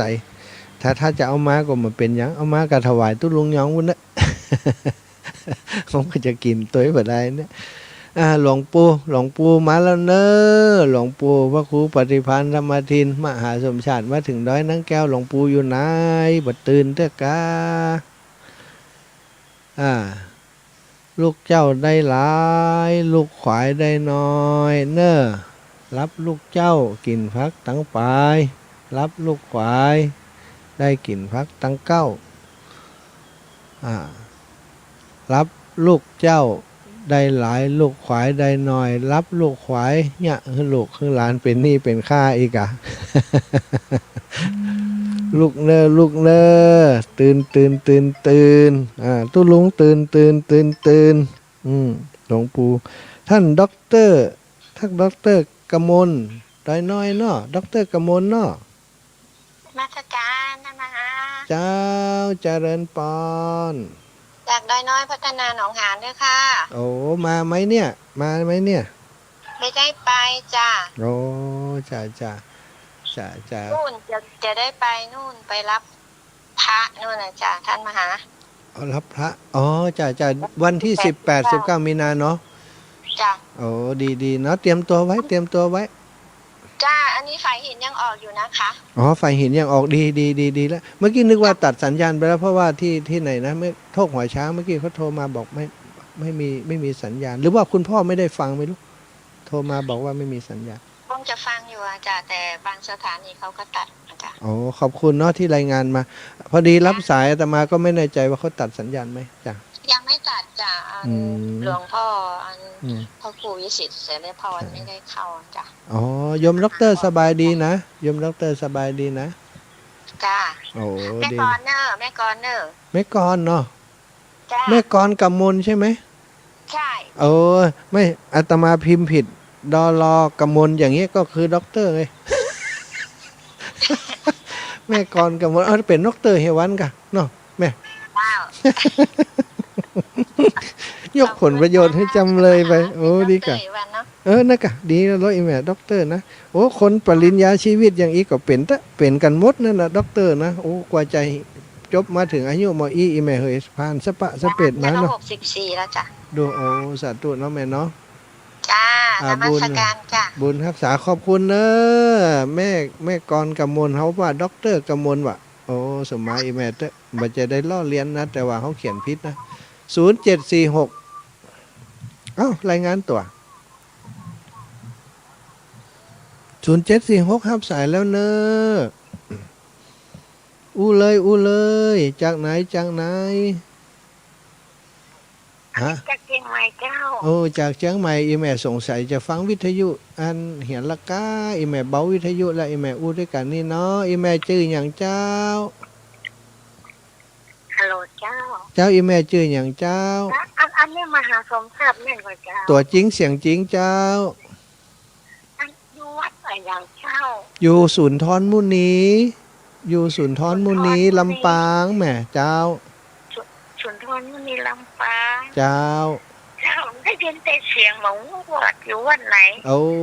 เจ้าอยู่สุนทรมุนีลำปางเนอะมุนีลำปางเนาะเจ้าไก่ท่าโถกก่อนน่ะติดกันหั่นกะตาโทกอ่ะบ้านบ่ปอไก่เฮาโทกหัวจ้างอันนั้นตาโทกก็ปอไก่กันนะแม่ประมาณสัก10กว่ากิโลสุนทรมุนีลำปางอันนี้เบอร์ของท่านแม่ก็เจ้าแม่นแล้วอีแม่โทรหาได้เนอะออกรายการโทรหาได้ก็เจ้ายินดีกะแต่ว่าช่วงนี้เฮาเดินธุดงค์อีแม่จะโทรหาเฮาได้11:30ถึงเที่ยงถึงบ่ายโมงครึ่งเนอะแล้วสาโทรฟังเสียงใสเสียงสวรรค์ขอบคุณดีขนาดรู้ดีเนาะมันถูกใจกันนะไอ้หยังก็ดีไปหมดอ่ะฮะจ้าอีแม่ชื่อหยังอีแม่บอกเขากำเตียเนี่ยอีแม่บอกชื่อมาแม่ไหมแม่ละไหมบอกก้างไหมใจปัญญาบ้านบอกก้างขันตกแต่งจิ้มไหมปุ๊บเลยไปทักโลกว่าได้จะบวกก้างเนาะ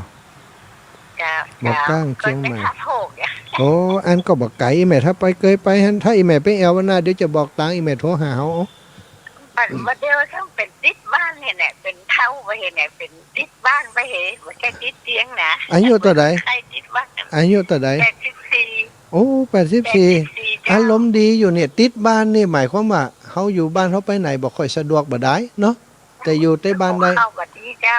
ย่าบัดนี้ลูกหลานอยู่ตัวก็อีแม่เจ้าอยู่หลานลูกอยู่ตัวเจ้าก็ดีแล้วก็ติดบ้านถ้าไปไหนถ้าวันหน้ามันมีโอกาสไปตั้งลำปางก็ไปอีแม่เนอะเจ้าสุนทรมุนีอีเนาะสุนทรถ้าอีแม่ถ้าจะจำง่ายนะจำวัดบุญยวาสก็ได้เป็นวัดใหญ่ในตัวเมืองวัดใหญ่กะวัดใหญ่กะวัดบุญยวาสวัดของหลวงปู่พระราชธรรมาลังการลูกหลวงปู่พระราชธรรมาลังการวัดบุญยวาสอีนะวัดบุญยวาสวิหารไผก็ฮู้จักหมดอะลำปางนะบุญยวาสอีเนาะวัดบุญยวาสถามไผฮู้จักหมดอะแล้วก็ไปถามเขาหั่นน่ะวัดบุญยวาสนี่อันสุนทรมุนีมันเป็นอันสำนักปฏิบัติธรรมของวัดบุญยวาสอีแม่เจ้าสาธุนะแม่นะสาธุจ้าขอทุกเดินทางปลอดภัยตลอดนะจ้าสาธุโยมแม่ละไมใจปัญญาบวกก้างเชียงใหม่84ปีบัดติดเตียงแต่ติดบ้านว่าติดอย่างบ่ลำบ่เหลียบ้านน่ะมันเตะบ่ได้มันไปไหนบ่ได้สถาไปบ่สะดวก84แล้วนะอีแม่เก่งแล้วนะพระพุทธเจ้า80นะแม่จ้าอีแม่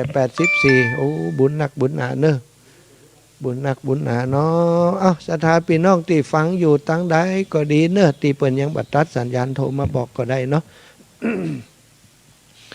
พี่น้องตั้งลำปางเปิ้นตัดสัญญาณไปแล้วยังถ้าบัดตัดสัญญาณก็โทรมาบอกกับวัดวิทยุวัดบุญยวาสวิหาร106.50 เมกะเฮิรตซ์เนอะโทรมาบอกกัน สำหรับคนที่จะจองเหรียญนะจองเหรียญบัดเดียวนี้บัดแน่ใจว่าเก้าอี้จะยังจะปอเหลือคือครับศรัทธาปุจจาอยู่ก็แต่ก็คงจัดตันอยู่เนอะเพราะครูบาอาจารย์เปิ้นยังบ่แจ้งอันปิดการร่วมบุญกันเตื้อพี่น้องทางลำปางตอนนี้แจ้งมาตะวานี่ถ้าจะ30-40ตัวแล้วนะแต่ว่าตั้งเมืองฝางตอนนี้พอรายการแล้ว100 กว่าตัวแล้วศรัทธา100 กว่าตัวแล้วพี่น้องทางเมืองฝางฟังอยู่ก็จ้ะถ้าฟังอยู่เนอะโยมแม่จงดีโยมแม่ทั้งหลายโยมแม่โยมปีโยมน้องโยมป่อโยมป้าเนาะจากตังเมืองฝางโทรมาแจ้งจิมว่าได้ยินเสียงอยู่ก็เนาะถ้าฟังอยู่นะแต่ว่าถ้ามันบ่ได้ยินเสียงแล้วก็อย่างอีเปิ้นก็บ่ได้ยินอยู่ดิเนาะตังเวียงปะเป้ายังออกอากาศอยู่พี่น้องตังวังเหนือบ่หันโทรมาบ่เดียวนะบ่ฮู้ว่าโยมแม่ทันโยมแม่ยายอายุ80ปลายเพิ่นยังอยู่ดีสบายอยู่ก็อาตมาเดินทางมาบ่ได้แวะเข้าวังเหนือเนอะบ่ได้เข้าแวะตัวตลาดบ่ได้ผ่านหน้าบ้านอีแม่นะผ่านที่แยกวังเหนือก็ตรงขึ้นมาตั้งแม่ขจารเลยเส้นทางการเดินธรรมยตราเพื่อการศึกษาของอาตมาจากลำปางมาความจริงบ่ได้วางแผนที่เป็นเส้นทางตายตัวเนอะอีปอยอีแม่ทั้งหลายจะบอกกันเป็นวันๆไปวันนี้จะเดินทางไปทางใดบางครั้งบางทีเนี่ยมันมีปัญหาเรื่องว่าสมมุติว่าเส้นทางนี้เปิ่นมีการระบาดของ โควิด19นักอีน่ะเปิ้นบ่ฮื้อพานนี่น่ะมันก็ต้องง่อมไปที่อื่นนะหรือว่าปิกไปที่อื่นนะถ้าเปิ้นบ่ฮื้อพานนะ บ่ใจว่าลึกหลืนว่าโอ้เปิ้นบ่ฮื้อไปก็หลู่ไปดุนไปดันไปบ่ใจเนอะก็ต้องฟังครูบาอาจารย์เหมือนกันถ้าครูบาอาจารย์เปิ้นว่าโอ้เส้นทางนั้นบ่ต้องไปเนอะมาหาอีน่ะไปเส้นทางนี้ก็จะเปลี่ยนเส้นทางไปตามที่ครูบาอาจารย์เปิ้นแนะนำนะอีปอยอีแม่เพราะฉะนั้นคนที่ฟังอยู่ฟังรายการอยู่ที่ไหนก็ดีว่าโอ้ที่แรกอันว่าจะมานี่แล้วบ่มาสักกำนี่นะก็ขอสุมาอภัยแล้วก็ขออนุญาตว่าจะแจ้งให้ทราบอย่างน้อยก็ฝากติตุลุงยองเนาะท่านพระครูอภิวัตรว่าผมจะไปตั้งนี้ครูบาอาจารย์เพิ่นได้ทราบก็จะแจ้งให้ศรัทธาญาติโยมได้รับทราบเนอะที่อาตมาจะเดินทางต่อจากนี้ไปก็คือตั้งแต่วันที่11นะ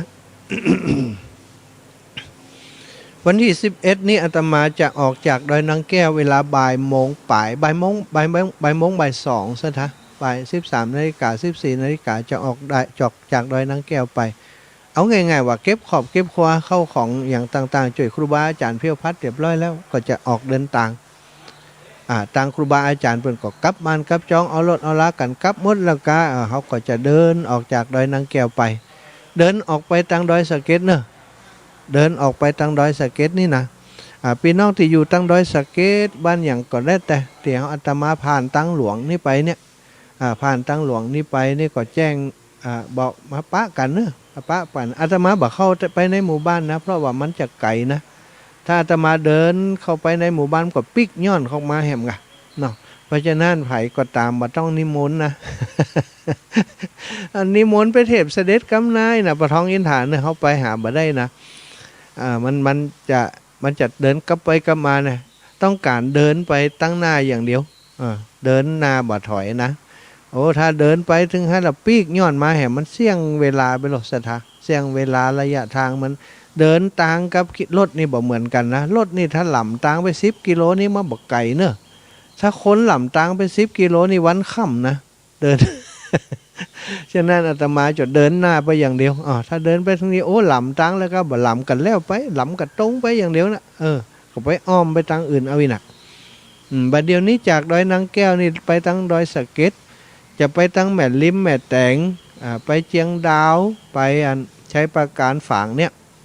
ก็ยังบอกหู้เส้นทางที่แน่นอนจากดอยนางแก้วนี่ลงไปนี่จะไปทางเขื่อนไปเขื่อนแม่ว้างเขื่อนแม่งัดนี่กายนะมีหลายคนแนะนำเส้นทางแต่อาตมายังไม่ได้พอแผนที่กำเตือฉะนั้นก็จะพอแผนที่เหี่ยกำว่าโอ้ถ้าไปทางใดมันจะสะดวกมันจะปลอดภัยด้วยแล้วมันบอกไก่ด้วยอีกถ้าไปอ้อมบันแน่นะถ้าจำเป็นก็อ้อมไปปุ่นอ้อมไปตังลักของเปิ่นที่แม่ลิ้มปุ่นนะตัง7 ยอดปุ่นมาหูเนาะแต่ถ้ามันมีเส้นทางที่สะดวกกว่าปลอดภัยกว่าตังเขื่อนแม่ว้างเขื่อนแม่งัดอย่างนี้นะอาตมาก็จะไปตั้งเพศอ้ยนะเดี๋ยวจะถามปรึกษาครูบาอาจารย์ให้ชัดเจนเหี่ยกำก่อนจากนั้นก็จะคงจะหู้กันละว่าเส้นทางจะไปทางใดก่อนวันที่11คือวันนี้บัลแลงนี่ก็หู้ละบัลแลงนี่ก็หู้ละว่าจะไปเส้นทางใดแล้ววันที่11ก็ศรัทธาที่อยู่ตังระหว่างทางที่อาตมาจะเดินทางไปก็คงจะได้พบได้ปะกันโดยเฉพาะคลื่นสีขาวของเฮาเนอะพบปะกันก็จะได้บอกว่าจะได้ร่วมบุญกันเนาะไปวัดพระบาทอุดมวัดพระบาทอุดมน้ำบ่อสาวาเขาจะเอาผ้าป่าไปตานไปตอดไปถวายครูบาอาจารย์เป็นการบำรุงสถานีนะสถาฟังสถานีวิทยุเปิ่นนี่นะช่วยกัน อาตมาจัดรายการผ่านตั้งนี้ไปสถาญาติโยมได้ฟังที่อาตมาอยู่ประเดี๋ยวนี้นะจากวิทยุพระบาทอุดมห้วยตองซักท่านพระครูบาอาจารย์เปิดออกอากาศเอาเวลาไปออกอากาศก็เป็นบุญกับศรัทธาพี่น้องเฮาทั้งหลายเฮาช่วยกันอาตมาบ่เอาเป็นส่วนตัวเนอะส่วนตัวของอาตมาบ่ต้องถวายนะถวายไปจ่วยวัดพระบาทอุดมพระป่าเขียนหน้าซองไว้เลยถวายร่วมบุญสร้างร่วมบุญบำรุงสถานีวัดพระบาทอุดมเจาะใส่หัวใส่เก้าเหี่ยแล้วก็อาตมาจะเป็นผู้ติ ฮับไปถวายครูบาอาจารย์ในธรรมยตราเพื่อการศึกษาเดินธุดงค์เข้าวัดเนี่ยบุญกุศลที่อาตมาได้ศรัทธาก็จะได้ตัวกะเนาะแล้วก็เขาได้บุญสองต่อก็คือเอาปัจจัยไปถวายเนาะไปถวายกับครูบาอาจารย์เปิ่นติปุ้นตัวนะศรัทธาก็ช่วยกันพอเนอะช่วยกันอันทัพปะกันที่นายก็จะไปลืมกะให้หอมบอกกันมาถือแล้วก็อีกอย่างหนึ่งนะมันมีโอกาสที่ดีก็คือว่าศรัทธาอยู่ไกลโอ้ท่านแบบผ่านเส้นทางนี่นะอีแม่ไข่หอมได้นะบัดต้องเสียใจบัดต้องเสียใจจันเปงเฮยเนาะบัดต้องเสียใจเนอะเพราะอย่างก็เพราะว่าบัดเดียวนี้นะบัดเดียวนี้ก็จะมีญาติโยมเนอะคุณแม่จงดีเปิ่นส่งหมายเลขบัญชีของท่านพระครูด็อกเตอร์นะสุจิตตานุรักษ์นะท่านพระครูสุจิตตานุรักษ์ตุลุงเนาะเปิ่นมีบัญชีธนาคารกรุงไทยสาขาฝางเลขที่บัญชี532-1-09980-8ศรัทธาญาติโยมอีปออีแม่ที่ฟังอยู่เนี่ยโอ้อยากร่วมบุญครับท่านนะที่จะไปอันพระบาทอุดมน้ำบ่อสาวาอีนะเอาอย่างง่ายที่สุดเลยมันต้องโอนผ่านอาตมาโอนผ่านบัญชีของตุลุงเปิ้นเลยหลวงปู่เปิ้นเลยพระครูสุจิตตานุรักษ์ธนาคารกรุงไทยสาขาฝางหมายเลขบัญชีนะอีปออีแม่5321โดมันใจ4321ก็ยังน้อยเดียวกันนี่5321นะ5321-09880-8ทวนแห่มกำเนอะจดไว้เลยนะจดไว้ถ้าอยากจะร่วมบุญไปติน้ำบ่อสาวาพระบาทอุดมเลขที่บัญชีของเปิ้นก็คือพระครูสุจิตตานุรักษ์ธนาคารกรุงไทยสาขาฝางเลขที่บัญชี532-09880-8อันนี้คือบัญชีเลขที่บัญชีธนาคารเนอะธนาคารกรุงไทยสาขาอำเภอฝางนะของหลวงพ่อพระครูสุจิตตานุรักษ์ที่เขาจะไปจ่วยพระป่าเปิ้นเอาศรัทธาปีน้องที่เขาบัดได้เดินทางผ่านไปปีน้องเชียงไฮ้ก็ดีพะเยาแป้นน่านติฟังรายการอยู่ปีน้องตังลำปางก็เหมือนกันโอ้บัดตันท่านสกรรมบัดได้ร่วมบุญไปพระบาทอุดมน้ำบ่อสาวารวมกันแล้วก็โอนมาเนอะโอนมาเอาเนาะโอนมาคือกับครูบาอาจารย์ของเปิ้นสาธุอีแม่อีแม่เปิ้นมาไว้พระตานก็เข้าบ่เจ้าปลาหลานน้อยมาตัวน่ะศรัทธาก็สามารถห้อมกันได้นะห้อมกันเข้ามาได้อนุโมทนาบุญกับอาตมาที่เดินธรรมยตราหรือว่าเดินธุดงค์เพื่อการศึกษาแต่ว่าช่วงที่จะเพื่อการศึกษาเนี่ยขอกำเพื่อครูบาอาจารย์ที่เปิ้นออกอากาศสถานีวิทยุฮือเฮานี่นะออกอากาศไปกุฏิกูแห่งเนี่ยถ้าเขาบอกแต่ตอบบุญแทนกุลเปิ้นเปิ้นบอกออกอากาศคือกับมดนะดับปิ้งนะจะบอกใครได้ข่าวบุญงานบุญเนี่ยฉะนั้นศรัทธาทั้งหลายช่วยกันเนาะช่วยกันเฮาฟังของเปิ้นมาเมินละมาช่วยร่วมบุญร่วมกุศลกับเปิ้นเพื่อประโยชน์ในการเผยแพร่พระธรรมคำสั่งสอนขององค์ชินวรสัมมาสัมพุทธเจ้าผ่านทางรายการวิทยุชุมชนวิทยุเพื่อการศึกษาศาสนาและวัฒนธรรมของครูบาอาจารย์เครือข่ายคลื่นสีขาวของหมู่เฮาเนาะร่วมบุญร่วมกุศลกันมาเนาะอาตมาภาพได้ปฏิญาณกับตัวเก่าที่จะเดินธรรมยตราทุกๆปีละ 2,000 กิโลเพื่อช่วยเหลือ1เรื่องการศึกษาโรงเรียนขนาดเล็ก2เพื่อช่วยเหลือกับสถานีวิทยุในเครือข่ายของเฮาทุกปีอาตมาจะช่วยเปิ้นแล้ว3เพื่อจะดำเนินการช่วยเหลือเกื้อกูลกับศรัทธาสาธุชนทั้งหลายที่เปิ้นนิมนต์ไปร่วมบุญร่วมกุศลกับวัดวาอารามของพี่น้องเฮาในเครือข่ายคลื่นสีขาวของเฮาบ่มีวัดลักเนอะศรัทธาบ บ่ใจว่าโอ้เฮาเครือข่ายขึ้นสีขาวมีพระธาตุจอมพอเป็นวัดลักนะมีพระธาตุดอยน้อยเป็นวัดลักนะมีพระธาตุปักมีวัดปักตางเจริญเป็นวัดของเฮานะบ่ใจเนอะทุกตีทุกแห่งเนาะทุกตีทุกแห่งที่พระสงฆ์องค์ข้าเจ้าอยู่ก็ดีบ่อยู่ก็ดีเขาจะช่วยกันปฏิบัติปัดปู่ดูแลช่วยกันตึงโมในนามของพระสงฆ์เครือข่ายคลื่นสีขาวและศรัทธาสาธุชนเครือข่ายคลื่นสีขาวอันนี้ก็แจ้งบอกกันตามนี้นะก็จะไปลืมเนอะสำนักใหม่น้องใหม่ก็คือนั่นน่ะสุนทรมุนีเนี่ยนะติครูบาอาจารย์เปิ่นกำลังจะแผ่ปารมีไปช่วยดูแลไปช่วยพัฒนาให้เป็นสถานปฏิบัติธรรมของจังหวัดลำปางอีกแห่งหนึ่ง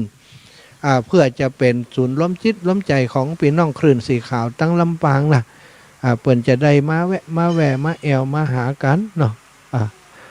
มันบ่หมุนมาตุลุงมันอันไปต่ำเสียมันบ่ฮู้มันจะใจออโต้ครับมันกดทั้งหลังโอ้พี่น้องบ้านปางน้ำคุเนาะโอ้ลุ่มนี้นะเปิ้นมาทำบุญนี่เนาะโอ้ขอบคุณเด้อขอบคุณเดี๋ยวตุลุงจะปั่นป้อนให้ตุลุงยองจะปั่นป้อนให้เด้อตั้งไหนใครเป็นปั่นป้อนไหนอ๋อไผ่จะมาทำบุญก็ได้เนอะบัดเดี๋ยวนี้พอแล้วถ้าปั่นกันทำพออิ่มแต่นั้นนี่นะกับปังน้ำพุนี่นะ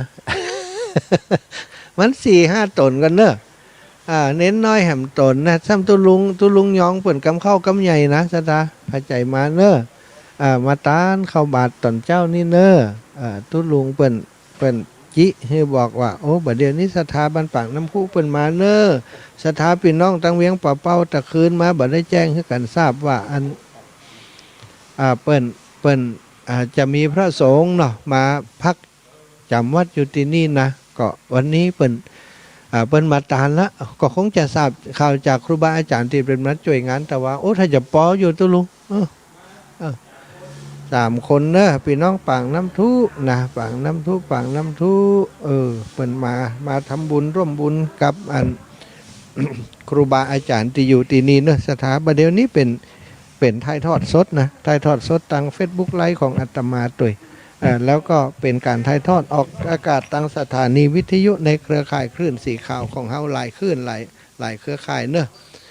บัดเดี๋ยวนี้กล้องมันต้องดูแลกล้องก่อนนะเนอะศรัทธาญาติโยม ศรัทธาญาติโยมทั้งหลายที่อยู่ใกล้ๆตุลุงยองเพิ่นบอกว่าโอ้ศรัทธามาตานก็เข้าได้เน้ออีนะบัดเดี๋ยวนี้พี่น้องบ้านปางน้ำทุเปิ้นมานี่ครอบครัวอีป่ออีแม่เนาะพร้อมกับลูกหลานของเปิ้นก็ได้มาร่วมตานก็เข้านี่นะพี่น้องตั้งเวียงป่าเป้าตั้งเจียงไฮ้ของเฮาพี่น้องตั้งเวียงป่าเป้าเน้อ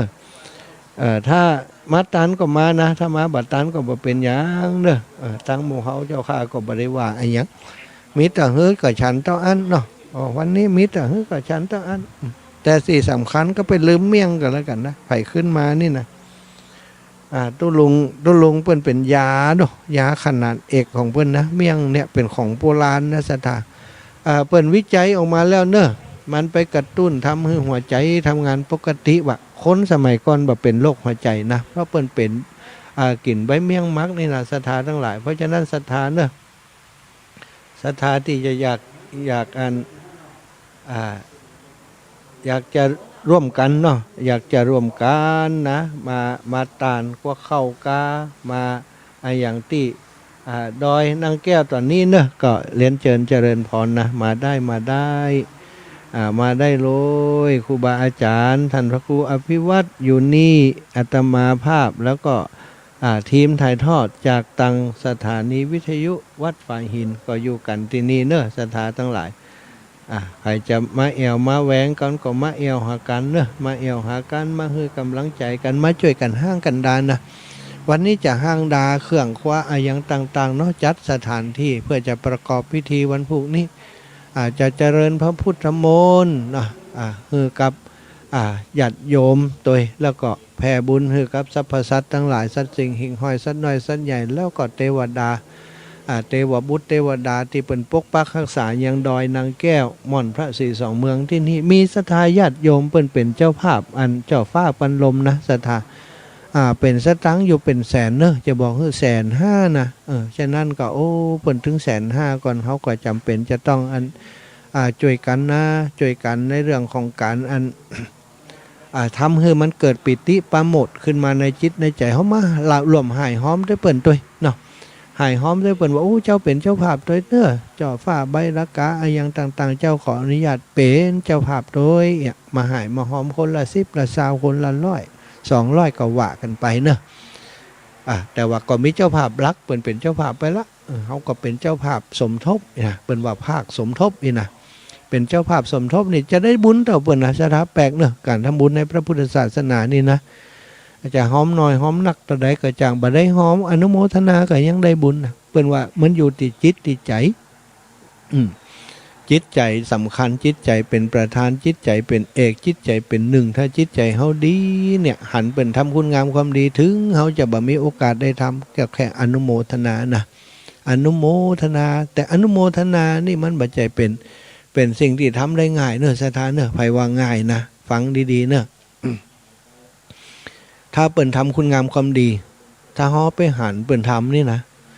ถ้าเฮาว่าโอ้อนุโมทนาเนอะอีน่ะอุละอุขวางอย่างอีน่ะบ่ได้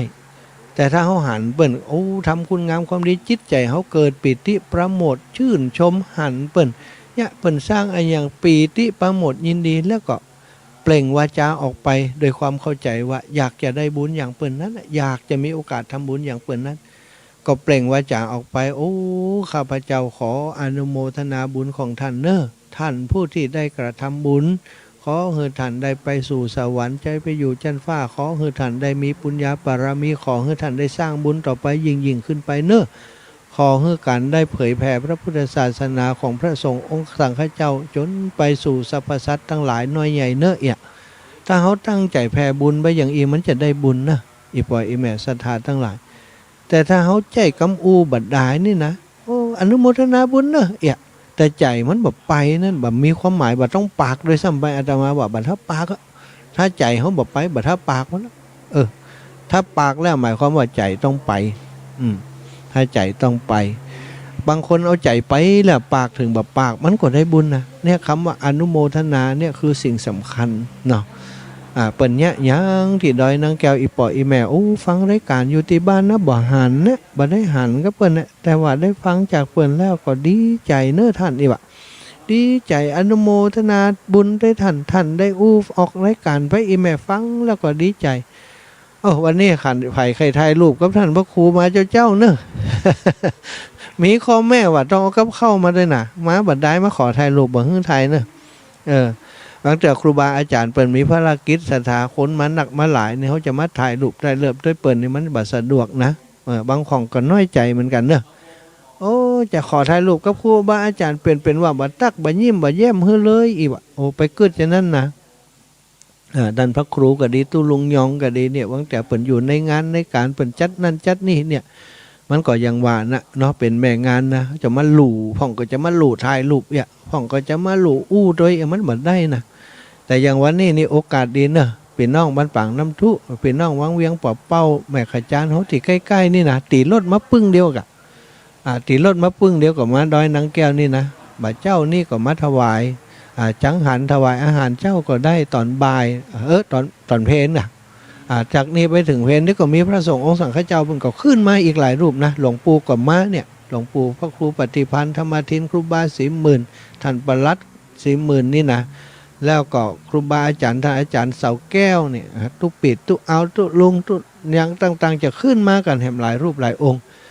ก็เอาสำหรับกับเขาเนอะเขานำโภชนาอาหารมาทานมาถวายจะได้บุญพระสงฆ์องค์สังฆเจ้าเนี่ยการไปจะมาเนี่ยกินด้วยนี่แบบมีไผ่ไม่เวลาเนี่ยกินนะแล้วก็เนี่ยบัดจ่างด้วยพร้อมกันเนาะบัดเจนมันก็มีหันอย่างนะเขาเนี่ยการก็คือศรัทธาญาติโยมเปิ่นได้บุญค่ะความจริงทุกเจ้าเนี่ยกินได้ก็ได้ปลากระป๋องก็แกะใส่หันนะเนาะตุลุงยองเนาะปลากระป๋องแกะใส่ถ้วยเห็นก็ย้ำซอยพริกซอยหอมเข้าใส่เฮียมันก็เนี่ยได้อยู่แต่ว่าอยากให้ศรัทธาญาติโยมได้บุญโดยเปิ่นมาเนี่ยการเปิ่นมาเตรียมสถานที่เขาก็มาหอมกินหอมตาลมาหอมตาลเหมือนเจ้านี่ซ้ำดีนะ เปิ้นได้ปั่นป้อนเต็มที่เต็มอิ่มศรัทธาก็จะได้เต็มอิ่มบุญครับบ้านครับจองไปเนอะอาตมาก็เป็นตัวแทนครูบาอาจารย์นะนั่งหน้าไม้เนี่ยเพื่อจะบ่ให้สถานีวิทยุติฮับสัญญาณไปเนี่ยเงียบเบาไปไผมีเวลากินข้าวแล้วไงกินข้าวง่ายแล้วก็เนี่ยกินแล้วก็จะโทรมาก็ได้เนอะตะกี้ตอนที่เปิ้นบ่มีกิจกรรมยังเป็นโทรมากันหลายคนนะแต่บัดเดี๋ยวนี้เปิ้นกินข้าวกินปลากันก็บ่เป็นหยังนะตะกี้ที่เป็นโทรมาเนาะบางทีก็ตัดสายไปแล้วก็เนาะยมแม่ปันนะยมแม่ปันมาสายแรกเลยนะยมแม่ปันยมแม่มอนบ้านทาหลับปูนเนาะยมป่อบุญตานเจดีย์3 ยอดยมแม่จันทิพย์ทับทิมสียมแม่ลินะยมป่อสุทัศน์ ยมป่อสุทัศน์การหาทรัพย์อีกอาตมาจดนี่จดคนเดียวก็อ่านมาออกนะศรัทธาทั้งหลายการหาซิดกับทรัพย์หัวอีปอการหาสิงก็ยังหัวนะเดี๋ยวจะถามทุลุงเอาแล้วก็ยมบ้านแม่จันยมแม่จันยมแม่จันแล้วก็ยมแม่สีจันแถมยมป่อยมบุญด่วนทุนคำสารปียมแม่น้อยตาโทกเนาะแล้วยมแม่คำอ้ายแม่นางคำอ้ายเวียงป่าเป้ายมแม่นวลยมป่อแสวงแม่สลวยแม่สวยเนาะยมแม่สุบันร่องเวียงป่าเป้ายมยมอะไรอย่างนี้สลีละปูนี่สีละยมแม่จดคนเดียวก็อ่านมาได้นี่ไปจมให้ไผได้ฮะยมสีทันยมสีพันเนาะกันทิพย์นะคุณโยมถาวรเกาะขาแล้วก็ยมแม่จรูนป่าห้ายมป่าวินเวียงป่าเป้า คุณยมแม่จงยมป่าสีทนเนาะยมสีทนเตจะสาเนาะป่าสีทนบ้านแม่ปงแม่จงยังนะสีใจลี่ละปูนยมปอทันเมล่าปอทันเมล่าปะกันตีอันวัดฝ่ายหินตะวาเนาะแล้วก็ยมแม่ละไมใจปัญญานะบ้านบวกกั้ง แล้วก็ยมแม่ก้อนกำมลเนาะก้อนกำมลว่าเป็นด็อกเตอร์กำมลว่า ตุลุงจะสงสัยจะได้เปลี่ยนแล้วนะ นักมวยจะใส่น้ำแล้วตุลุงจะต้องมาเปลี่ยนละ ศรัทธาญาติโยมนะตั้งรายการตีตั้งสถานีวิทยุตั้งเวียงป่าเป้าออกอากาศอยู่แต่กี้ตั้งอันฝ่ายหินก็ออกอากาศอยู่ห้วยต่องซักก็ออกอากาศอยู่นะอาตมาก็ไล่ยาวมาเมินแล้วเนี้ยมันเปลี่ยนเวลาสลับซับเปลี่ยนเวลาให้ตุลุงเปิ่นได้มาเข้ารายการต่อจากนี้ไปเหตุกรรมก่อนเดี๋ยวจะได้พักผ่อนเดี๋ยวท่านพระครูก็คงจะได้เข้ามามาจากครับศรัทธาญาติโยมเนอะศรัทธาญาติโยมที่จะร่วมบุญในการจองเก้าอี้เนอะจองเก้าอี้จะเป็นเจ้าภาพเก้าอี้ครับจองเหรียญเนอะจองเหรียญประเดี๋ยวนี้ลำปางเอาง่ายๆเอาเนอะถ้าพี่น้องลำปางฟังอยู่นี่นะขออันพี่น้องลำปางนี่ขอว่าเอาอันเบอร์รวมกันเป็นจุดๆนะปอเจริญเนี่ยถ้าแสว4 มด 9เนี่ยเอาติปอเจริญเนอะปอเจริญบ้าน4 มด 9ถ้าเป็นตีอันหนองมุงก็ไปตีแม่ยมแม่ฟองจันแก้วพินิจถ้าเป็นตีนาฟ้านนากวางนี่ก็ไปตีปออเนกนะเมเซียปออเนกเมเซียตีบ้านนาฟ้านเนาะแล้วก็ถ้าเป็นนากวางนี่ไปตีปอไว้นะจองตีปอไว้ฮะแล้วก็ให้อีปอเปิ่นโทรมาบอกเขาเอาว่ากี่เหรียญกับปอละอันของอีปอกี่เหรียญเขาจะจดไว้แล้วเขาก็อาจจะจองให้อีปอโอนสตังค์เข้าบัญชีให้ครูบาอาจารย์เปิ่นเอาแล้วอีปอเก็บสตังค์ไว้หั่นเนาะเก็บสตังค์ไว้ให้เฮาหั่นก็แล้วกันเนาะเพราะว่าจะเก็บเงินเก็บท้องจากอีปอเลยเนี่ยมันจะเก็บเป็นซองมันจะจ้าไปมันจะบ่สะดวกที่อื่นก็เหมือนกันนะยมตีแม่เฮาก็เหมือนกันตีแม่เฮากับตีปอท้องแม่คำมาถ้าตีอันวอแก้วเนอะตำบลวอแก้วเอาตีรองนายกวอแก้วเนอะน้องติ๋มสัสิธรแล้วตีอันตังบันวังเป้านะวังเป้าก็เอาตีแม่อัน แม่ยายตุมมาเนอะลูกหลานของเปิ้นหั่น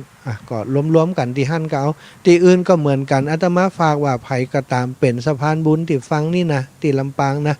เป็นสะพานบุญฮื้อกรรมเป็นสะพานบุญฮื้อบอกว่าเอาหอมที่เจ้านี่ก็ได้เจ้าจะเก็บฮื้อเปิ้นแล้วก็รวมๆกันแล้วจดชื่อไว้ที่เปิ้นหั่นที่ท่านหั่นแล้วก็โทรบอกให้อาตมาว่าจำนวนกี่เหรียญเอาอย่างอีจะสะดวกกับพี่น้องเฮาแล้วไผจะหอมอันเก้าอี้เนอะพี่น้องลำปางก็ขอให้ร่วมกันตามที่เขาบอกเนี่ยแล้วก็แจ้งมาให้เขาทราบเดี๋ยวนี้ถ้าครูบาอาจารย์เปิ้นบอกว่าปอแล้วเขาก็จะบอกผ่านตั้งสถานีแล้วก็บอกครูบาอาจารย์เปิ้นจะออกอากาศตั้งสถานีทุกๆวันนะถ้าเปิ้นปอแล้วก็คือปอกับปอเนาะส่วนดอกไม้นั้นนะดอกไม้เฟื่องฟ้าก็ดีดอกอย่างที่จะมาปลูกที่นี่ก็ดีนั้นตั้งครูบาอาจารย์เปิ้นก็จะฮับเป็นปัจจัยอยู่ฮับปัจจัยที่ศรัทธาหอมเป็นดอกไม้นั่นนะมาแล้วก็จะเอามาร่วมกันพิจารณาว่าตั้งป่าไม้เปิ้นก็ขอว่าดอกเฟื่องฟ้าคงจะปลูกได้ส่วนหนึ่งเปิ้นจะขอปลูกเป็นดอกตีมันขึ้นตีสูงแล้วมันงามนั่นนะอย่างดอกซากุระเมืองไทยนี่ก็คือพญาเสือโคร่งเนี่ยมันขึ้นตีสูงแล้วมันงามศรัทธาเปิ้นก็จะอาจจะเอาไปเป็นต้นพันธุ์อย่างนั้นอาตมาก็หันตัวนะมันดีเนอะศรัทธามันดีมันงามแล้วมันเป็นต้นไม่ใหญ่ที่บอกเกะกะเก่งกลางอย่างก็บอกให้ศรัทธาทราบจะปูจาต้นไม้เนาะตอนนี้บ่ต้องเลือกว่าเป็นเฟื่องฟ้าแล้วนะเลือกว่าแล้วแต่ครูบาอาจารย์แล้วก็เจ้าหน้าที่ป่าไม้เปิ้นจะดำเนินการเปิ้นหานเหมาะสมจะเอาต้นไม้อย่างมาปลูกก็เอาตามที่เปิ้นว่าแต่เฮาได้บุญได้เปิ้นละถ้าเปิ้นปลูกต้นพญาเสือโคร่งเป็นต้นไม้ใหญ่นะมันก็ดีนะศรัทธาฮือหล่มฮือเงาโตยแล้วก็เวลาเปิ้นออกดอกก็งามถ่ายรูปก็งามและแต่สำคัญเป็นสมุนไพรด้วยนะกะเนาะศรัทธาสาธุชนทั้งหลายที่จะหอมเนอะหอมต้นไม้ก็ยังหอมได้อยู่หอมได้ถึงวันที่14กุมภานะหลังจากนั้นจบแล้วเนอะบอกให้หอมแล้วนะต้นไม้นะหอมถึงหั่นกับบอก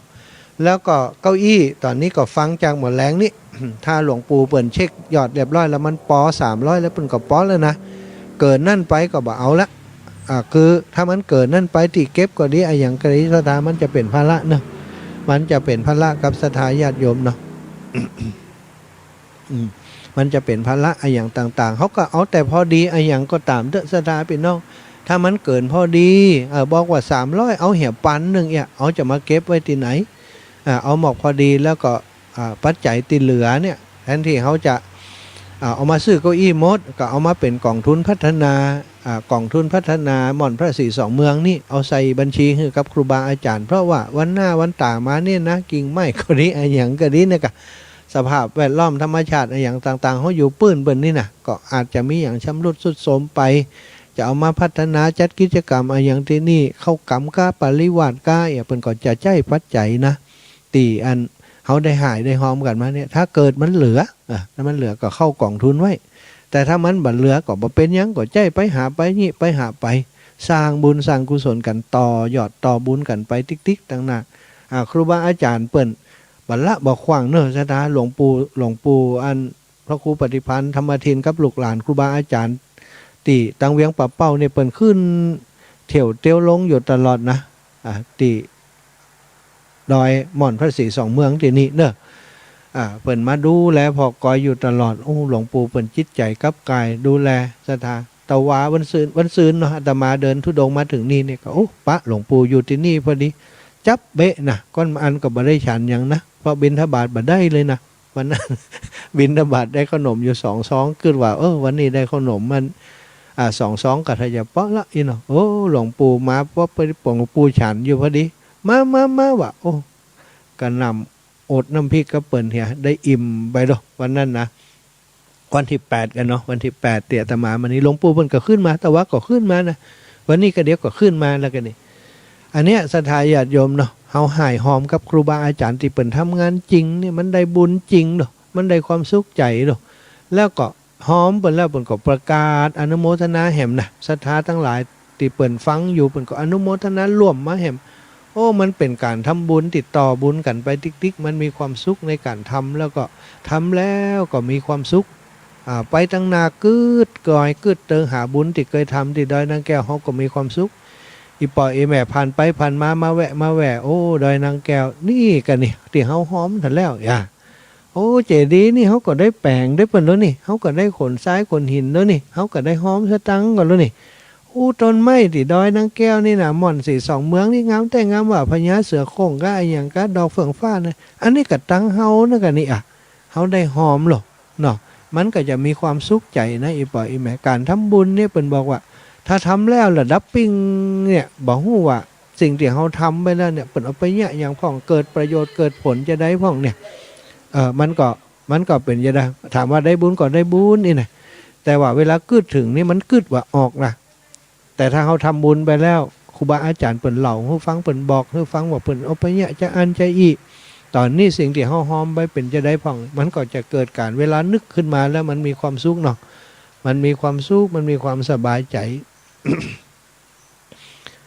สถาปิน้องของเฮาหมู่ครอบครัวคืนสีขาวนี่อาตมาบอกฮู้จะกล่าวกำใดนะเป็นบุญเนาะที่ครูบาอาจารย์เป็นเกาะกลุ่มรุมเรากันเกาะกลุ่มรุมรากันมาสร้างเครือข่ายขึ้นมาโอ้ถ้าต่างคนต่างเนี้ยต่างทำนะท่านพระครูอภิวัตรก็เนี้ยกะอันปากตังเจริญเฮียเนี้ยก็อันแต่วจังไม่เฮียบ่สนใจจังลำปางอย่าว่าจะได้ลำปูนอย่างเนี้ยอีหยังแปะนั่นเปิ้นเนี้ยยังก็ดีหรือว่าเวียงป่าเป้าแม่ขจารย์เปิ้นเนี้ยยังบ่สนใจบ่เกี่ยวเฮาเนี้ยก็เจียงใหม่บ่ขี้ข้านไปก้าวไกลกันอีน่ะเปิ้นก็มีศรัทธาก็เกิดดีเจียงใหม่เนาะ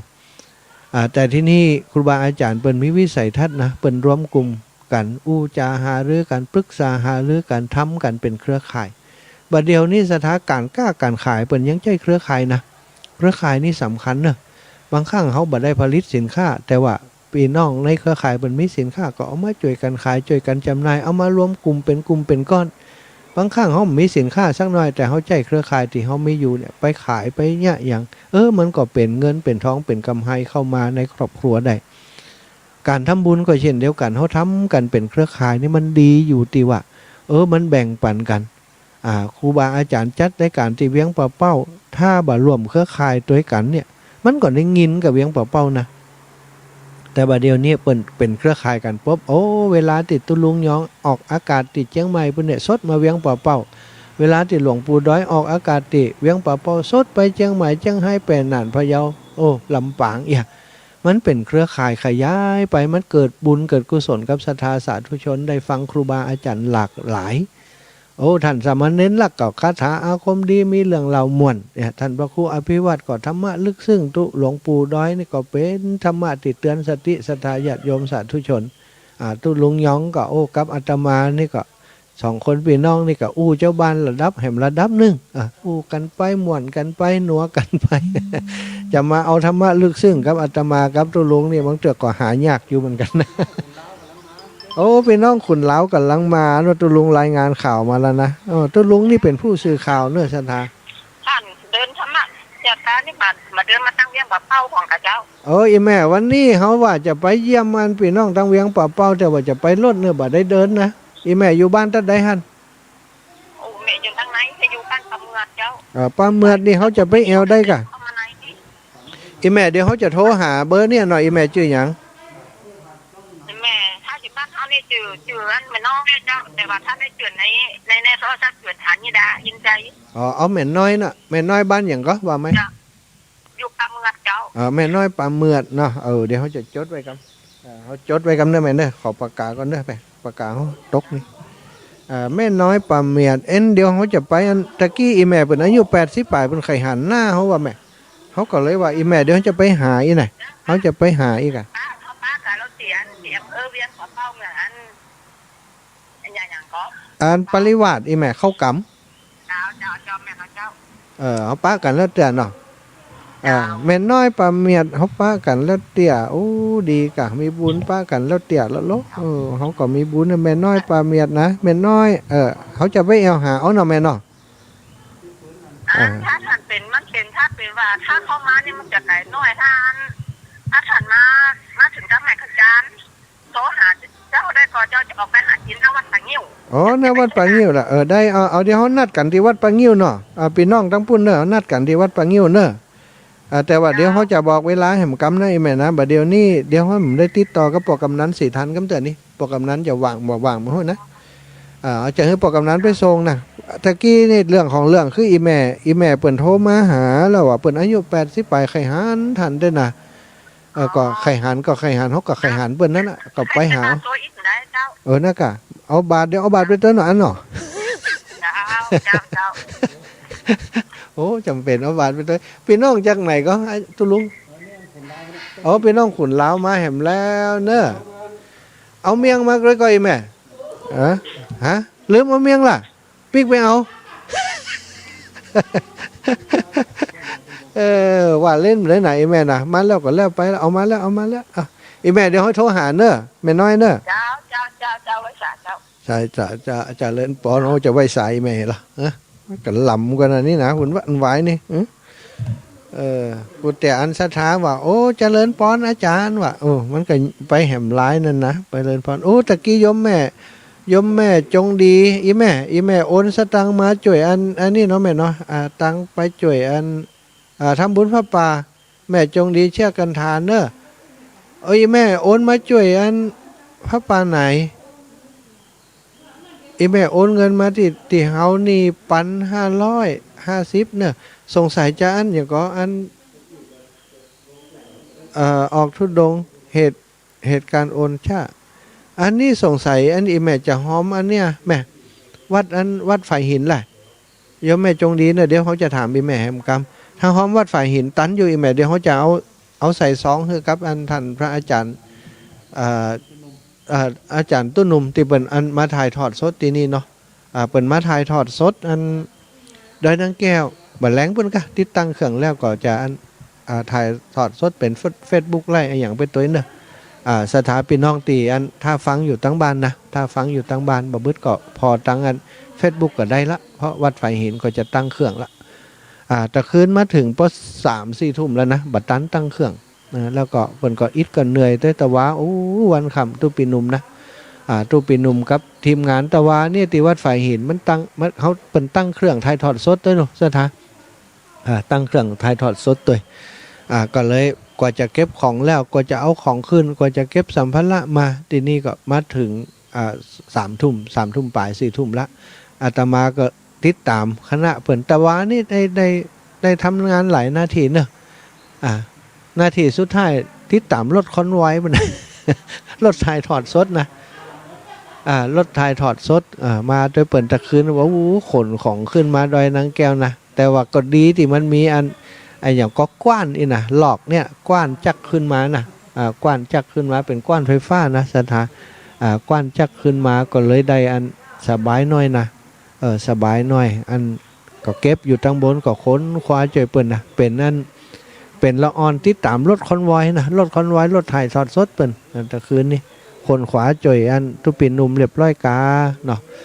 ก็ไปสอดที่พักนอนในป่าเหมือนเดิมเนอะแต่คืนก็นอนอยู่ในป่าเพิ่นตีเก่านะตีเก่าเวลาเดิมอยู่หิมเทิมพุ่นนะแต่คืนนี่บ่มีพานมาหารนะ ถ้าจะหู้จักกันแล้วโอตุมาแล้วอิมหุ่นเนาะพี่น้องบ้านบวกไงก็ผังน้ำทุไปแล้วเนาะดีวันพูกมาก่อนบ่ใจถ้ามาบอกเอาเมียงมาด้วยไม่ไร บ่ใจใครขึ้นมาไม่ไรเนี่ยขอบคุณอีแม่เนี่ยโอ้เจ้าโอ้อีแม่กะยมลูกสาวอีแม่อันทำงานทกสนะทกสอีแม่เบอร์โทรมีเบอร์โทรเขายังได้แล้วเนาะอันเขาจะส่งหูไปให้อีแม่เขาบอกหูอันเขาให้เบอร์ไลน์อีแม่น่ะมีไลน์ก่อน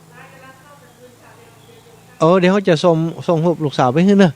ลูกสาวเป็นใส่บานเขาว่าเขาเดี๋ยวแม่ตักเขามากำเจ้าสาธุโอ้ลูกสาวเนี่ยกะ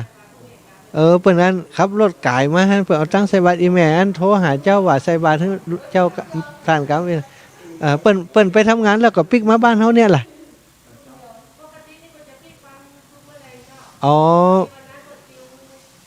เจ้าดีกันเนาะดีเปิ้นนั้นเปิ้นมาพักอยู่ได้แม่เนาะ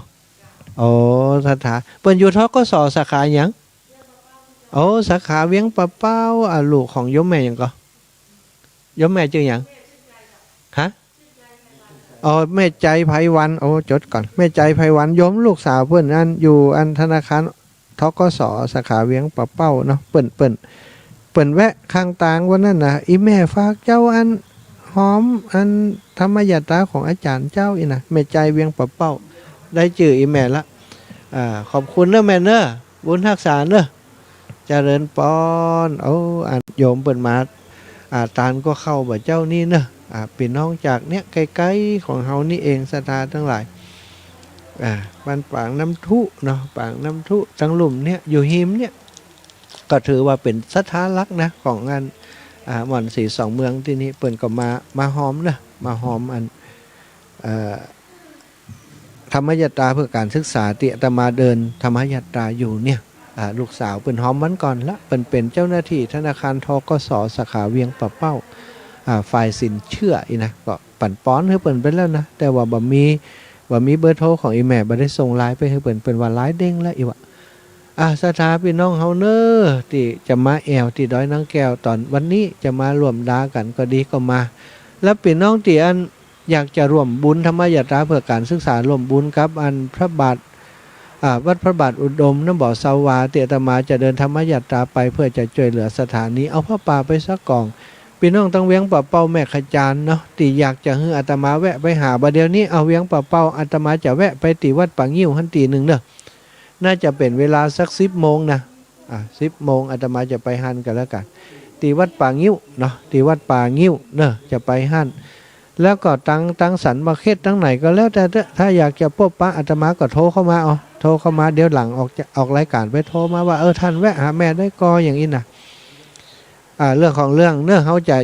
ไปเยี่ยมกับอันคุณยายท่านหนึ่งตะกี้จดจื่อแม่ไว้แล้วนะยายเปิดนั้นอยากจะหันหน้าว่ะอีแม่ใครหันหน้าท่านก็ใครหันหน้าก็จะเอาหน้าไปคือพอเนี่ยเอาหน้าเอาตึงหน้าตึงตัวนะหน้าก็เอาไปตัวก็เอาไปเนอะป้ากันแน่อีแม่อันอย่างก็อีแม่นางคำอายเนาะแม่น่ะเนาะแม่นางคำอายเนี่ยบ้านเด่นศาลาอีหยังแม่นางคำอายเดี๋ยวอาตมาจะไปเยี่ยมเพิ่นไปเยี่ยมเพิ่นอีแม่อายุ80 ป่ายอีวะแล้วก็ไข่หันอาตมาอันปอกกำนัน4 ท่านเนอะถ้าฟังรายการอยู่ก็เดี๋ยวจะได้ก็โทรมาบอกเขากำหรือโทรเข้าในรายการนี้ก็ได้นะปอกกำนันจะได้แจ้งบอกสถาว่าจะปอกกำนันจะปาเขาไปจะไปเอว เขาก็จะไปเอวหาเนอะปอกกำนันนะปอกกำนัน4 ท่านเดี๋ยวรบกวนแหมวันนะวันนี้นะสถาเพิ่นอยากจะหอมบุญกับอาตมาที่ธรรมยตราแล้วก็จะไปน้ำบ่อสาวาเนี่ยก็จะได้ก็ขอปอกกำนันรบกวนปอกกำนันแหมกำวันนี้ไปเยี่ยมกับเจ้าสถาเปิ่นแล้วใจเนาะอินดูเปิ่นนะแต่เปิ่นใครทำบุญแล้วก็เปิ่นมาบ่ได้เปิ่นติดเตียงอย่างนี้กะบอกเป็นหยังอาตมาบอกไว้ละอีปอยอีแม่ตีอายุนักเนาะ80 90เนี่ยใครหันหน้าแล้วถ้าอาตมามาใกล้ๆนี่ก็บอกเนาะเดินทางผ่านทางไปก็บ่เป็นอย่างนะอาตมาเดินทางไปธรรมยตราเพื่อการศึกษาถ้าอีปอยอีแม่อยู่ไก่หุ่นตางมาบ่ได้ลูกหลานป้ามาบ่ได้แต่ว่ายังโทรศัพท์หาอาตมาได้อยู่ยังให้ลูกหลานมาฮับอาตมาข้างตางที่อาตมาเดินทางไปถุงได้อยู่ฮับไปหาอีแม่กัมอีนะบอกเลยโทรมาได้เลยอาตมาจะไปหาเนอะอาตมาจะไปหาบางเตือเปิ่นไข่หันนะอาตมาบ่อยากจะกัดอกอย่างแม่ยายอ้วนติดเท้าก่อนอยากจะหันหน้าแล้วก็บ่ได้ปะกันสักกำนะบ่ได้ปะกันสักกำก็กะว่าจะได้ก็จะได้ไปหาสถาพี่น้องเฮาเนอะแวะไปหาอีปออีแม่ตามตีเส้นทางที่อาตมาไปเนี่ยโอ้อีแม่มาหาท่านบ่ได้อยากจะรวมบุญให้ลูกให้หลานเอารถเครื่องมาฮับก็ได้เนอะเฮาก็จะปักธงไว้หันเหียปักธงไว้ตีหนตังหันเอาสัมภาระฝากเจ้าบ้านไว้หันเฮาก็จะเข้าไปหาอีแม่เอาอันนี้ก็ทำความเข้าใจกันอย่างอีเนอะสถาทั้งหลายตั้งแต่เปิ่นไข่หันนะเปิ่นไข่หันจะเนี่ยจะได้เขาก็เดินทางไปหันบอกไก่อีกอะก็เฮือเปิ่นเอารถมาฮับเอารถเครื่องก็ได้รถปิกอัพรถอย่างได้หมดขอให้มันบัดต้องเตียวถ้าเตียวจากอันหนตังใหญ่ไปบ้านอีแม่10 กิโลมันใช้เวลาเป็นเกินวันนะ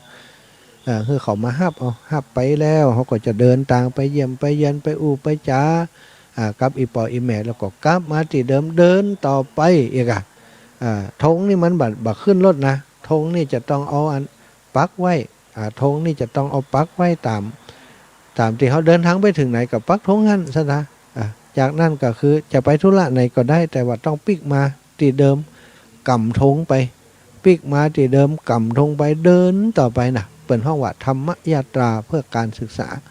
ยาตรานี่ก็คือการเดินนะจริงๆแล้วก็กำเดียวกันแต่เดินธรรมยาตรานี่มันมีเป้าหมายก็คือไปเผยแผ่นะไปเผยแผ่เพื่อจะแผ่บุญเพื่อเป็นธุดงค์เข้าวัดจะเดินเล่นบ่ได้เนอะจะเดินไปหันไปนี่ก็เดินแล้วก็เปลี่ยนเส้นทางบ่ไปนะเดี๋ยวก็ขึ้นรถเดี๋ยวก็เตี้ยวอีบ่ใจธรรมยาตราก็คือเดินไปเอาธรรมะนำเอาธงธรรมจักรนำอาตมาก็มีธงธรรมจักรผืนหนึ่งออกจากสุนทรมุนีมีไม้เหี้ยเหมือนกับธงลูกเสียนี่ก็ เดินไปกำธงไปคนนั้นคนเฒ่าที่อันแม่เจดีนี่ท่านเขาหันนั่นเดินกายนี่ตนหนึ่งนะจะแม่นท่านครับแม่น่ะกำธงเหลียงเปลือวะ วันปลุกเดินกายนี่แม่นท่านสมชาติก็ก็แม่นนะกะโอ้ยพอว่าจะหอมนะวะก็หอมก็ยังบ่มัดตักกันก็ว่าบ่ใจยังสีอ้วนได้วะลูกกะหันกำธงกันน่าจะแม่นนะปอยเนาะแต่เพิ่นก็บ่ได้หอมซะกันนะวันที่11ปะกันก็ปะกันวันผูกเน้อปอยเน้อมาหอมกันเนาะอาตมาจะมีธงกันธรรมจักรเห็นเนอะสถาก็จะมีเป้มันเป็นห้องว่าสลกบาทนะความจริงก็เอาใจใส่บาทเนี่ยแต่อาตมาต้องใส่สัมภาระโดยมีสับบงจีวรผ้าอาบน้ำเนาะแล้วก็ของใจส่วนตัวเป็นยาเป็นอะไรอย่างนี้ก็ถุงหนึ่งเนาะสปายถุงหนึ่งและแฮมถุงหนึ่งก็เป็นถุงยามนั่นนะใส่โทรศัพท์ผ่องใส่อันไฟฉายผ่องใส่ครับสัมภาระหนังสือสวดมนต์อะไรอย่างเงี้ยก็ใส่ไปนะก็2 ถุงแล้วก็จะมีถุงนอนบรรจัยถุงนอนเป็นห้องวัดเต้นนะเต้นกับกรดเนาะบางตีก็ถ้ามันนั้นปักกรดได้ก็ปักกรดบางตีกางเต้นได้ก็กางเต้นเนี่ยสถานทั้งหลายอันนี้ก็จะมีสัมภาระประมาณนั้นสปายไปนะเดินไปเดินจ้าเดินมงไป เดินเร็วบ่ได้มันอิดมันนักว่าเดี๋ยวนี้ไล่จ้ำถึง2 ข้างนี่นะจังมันเจ็บกับบอกมันว่าเจ็บหนอนะวันนั้นย่ำใส่แก้วหนอมันบอกฟังมันบอกออกนะก็เอาเข็มแทงออกนะมันแก้วน้อยๆนี่เขาเอาขวดกับทิ้งแดงกับขวดเบียร์กับขวางข้างทางอีกบ่อยไหมทางหลัดยางนี่นะเอาไปขวางข้างทางว่ะมันก็อันแตกมันก็ตกเต็มมันหิมข้างทางขึ้นกันเนาะแล้วก็รถเหยียบนี่มันก็จะเป็นเศษเล็กเศษน้อยนะอาตมาก็ลบเศษใหญ่มาเจอเศษน้อยก็ดีบุญว่ามันแบบฝังเข้าไปลึกนะถ้าลึกมันจะอักเสบตั้งว่าเดียวเขาฉีดยาฆ่าหญ้าซะถ้ามันอักเสบนี่อันตรายอยู่เหมือนกันเนาะช่วงเจ้านี่อาตมาจะบอกค่อยใส่รองเท้านะไปถึงสัก10 โมง 11 โมงมันยังอากาศดีอยู่เนี่ยเขาก็นวดเท้าไปเป็นว่าการเดินอันเท้าเปล่าเนี่ยมันจะดีตรงที่ว่ามันได้นวดฝ่าเท้าไปตัวเป็นการกระตุ้นการทำงานของร่างกายต่างๆแต่ถ้าตอนห้อนเนาะตอนห้อนเที่ยงขึ้นไปบ่ายโมงบ่าย 2ก็พักก่อนนะช่วงนั้นนะสถาญาติโยมก็โทรมาหาอาตมาได้บ่ายโมงเที่ยงประมาณเที่ยงถึงบ่ายโมงครึ่งนี่โทรมาได้เพราะช่วงที่ฉันเข้าอยู่11 โมงป่ายเนี่ยถ้ามีติฉันถ้ามีอาหารนะก็ฉันเข้าช่วงนั้นเหี่ยกรรมสถาก็เลือกถ้าจะโทรมาหาก็เลือกโทรมาในช่วงตีอาตมาพักผ่อนพักเนี่ยฮับได้ถ้าเดินกลางตังเวินอยู่เนี่ยเดินทุดงอยู่เนี่ยฮับโทรศัพท์ไปตัวไปตัวมันบอกงามเนาะมันเป็นสาบณะสารูปอย่างหนึ่งที่เขาจะต้องรักษาศีลจารวัตรติดีงามของการธรรมยตราหรือว่าของการทุดงไว้อาตมาก็จริงๆแล้วก็มีแหมเรื่องหนึ่งก็คือบางทีไปเจอเหตุการณ์อย่างที่มันสำคัญอยากให้สถาญาติโยมติดตามพ่อกอยตัวนี่ก็คือต้องไล่สดคือพอตัวไล่สดคือเปิ่นพอคือเปิ่นอย่างปฏิบัติติดตามเปิ่นจะได้หันนี่นะนี่ก็ไล่สดก็เหมือนกันก็ต้องหนังอยู่หรือว่าถ้าจะถ่ายก็ต้องแบบมีคนผูกผ่านไปจะเดินเวินอยู่ถ่ายมันก็จะบ่งามเหมือนกันก็เกรงใจก็กลัวเปิ้นว่าซะท่าแต่จริงๆแล้วเขาถ่ายอย่างไปก็บ่ได้เพื่อจะอวดตัวอวดอย่างสักอย่างนะเ พียงแต่ต้องการให้ศรัทธาญาติโยมติดตามได้ทราบข่าวได้ติดตามข่าวว่าเขาถึงไหนจะอันจะอินเนาะอันนี้ก็ทำความเข้าใจกันเอาช่วงนี้นะก็เดี๋ยวก็จะได้อันเข้าสู่โหมดของการฉันเจ้าแล้วกันศรัทธาญาติโยมที่อยู่ใกล้นะทัดตานอยู่กับมานะวันนี้เป็นโอกาสดีเป็นโจกดีของศรัทธาที่อยู่ใกล้เนอะพี่น้องบ้านปางน้ำทุนี่ก็ดีพี่น้องตังเวียงเป่าแม่ขจารตะกี้เปิ่นมาตานก็เข้าเนอะท่านพระครูก็ได้ปั่นป้อนเพื่อได้ถ่ายรูปไปเพื่อนโอ้เปิ่นจะดีใจกันบันไดเนาะก็จะเก็บไว้กันนะเก็บไว้เป็นอนุสรณ์เป็นตีระลึกเนาะครูบาอาจารย์เนี่ยเวลาเปิ่นอยู่วัดอยู่วาก็มีการมีงานใหญ่ๆเปิ่นบอกค่อยได้ว่างได้อยู่นะศรัทธาก็บอกค่อยได้มีเวลาได้ถ่ายรูปกับเขานะวันนี้ก็โอกาสดีตอนนี้เนาะเวลาก็พอดีพอเหมาะพอกวนแล้วอาตมาก็มาเมินอันละนะขอแห่งแล้วก็ขออนุญาตศรัทธาญาติโยมจะได้ลารายการเอาบุญเอากุศลที่ธรรมยตราเพื่อการศึกษาช่วยเหลือครูบาอาจารย์ทุกสิ่งทุกประการที่อาตมาทำเนี่ยมาฝากญาติโยมทั้งหลายให้ทุกท่านมีความสุขสวัสดิ์พิพัฒนมงคลผลอันประเสริฐบังเกิดกับท่านทั้งหลาย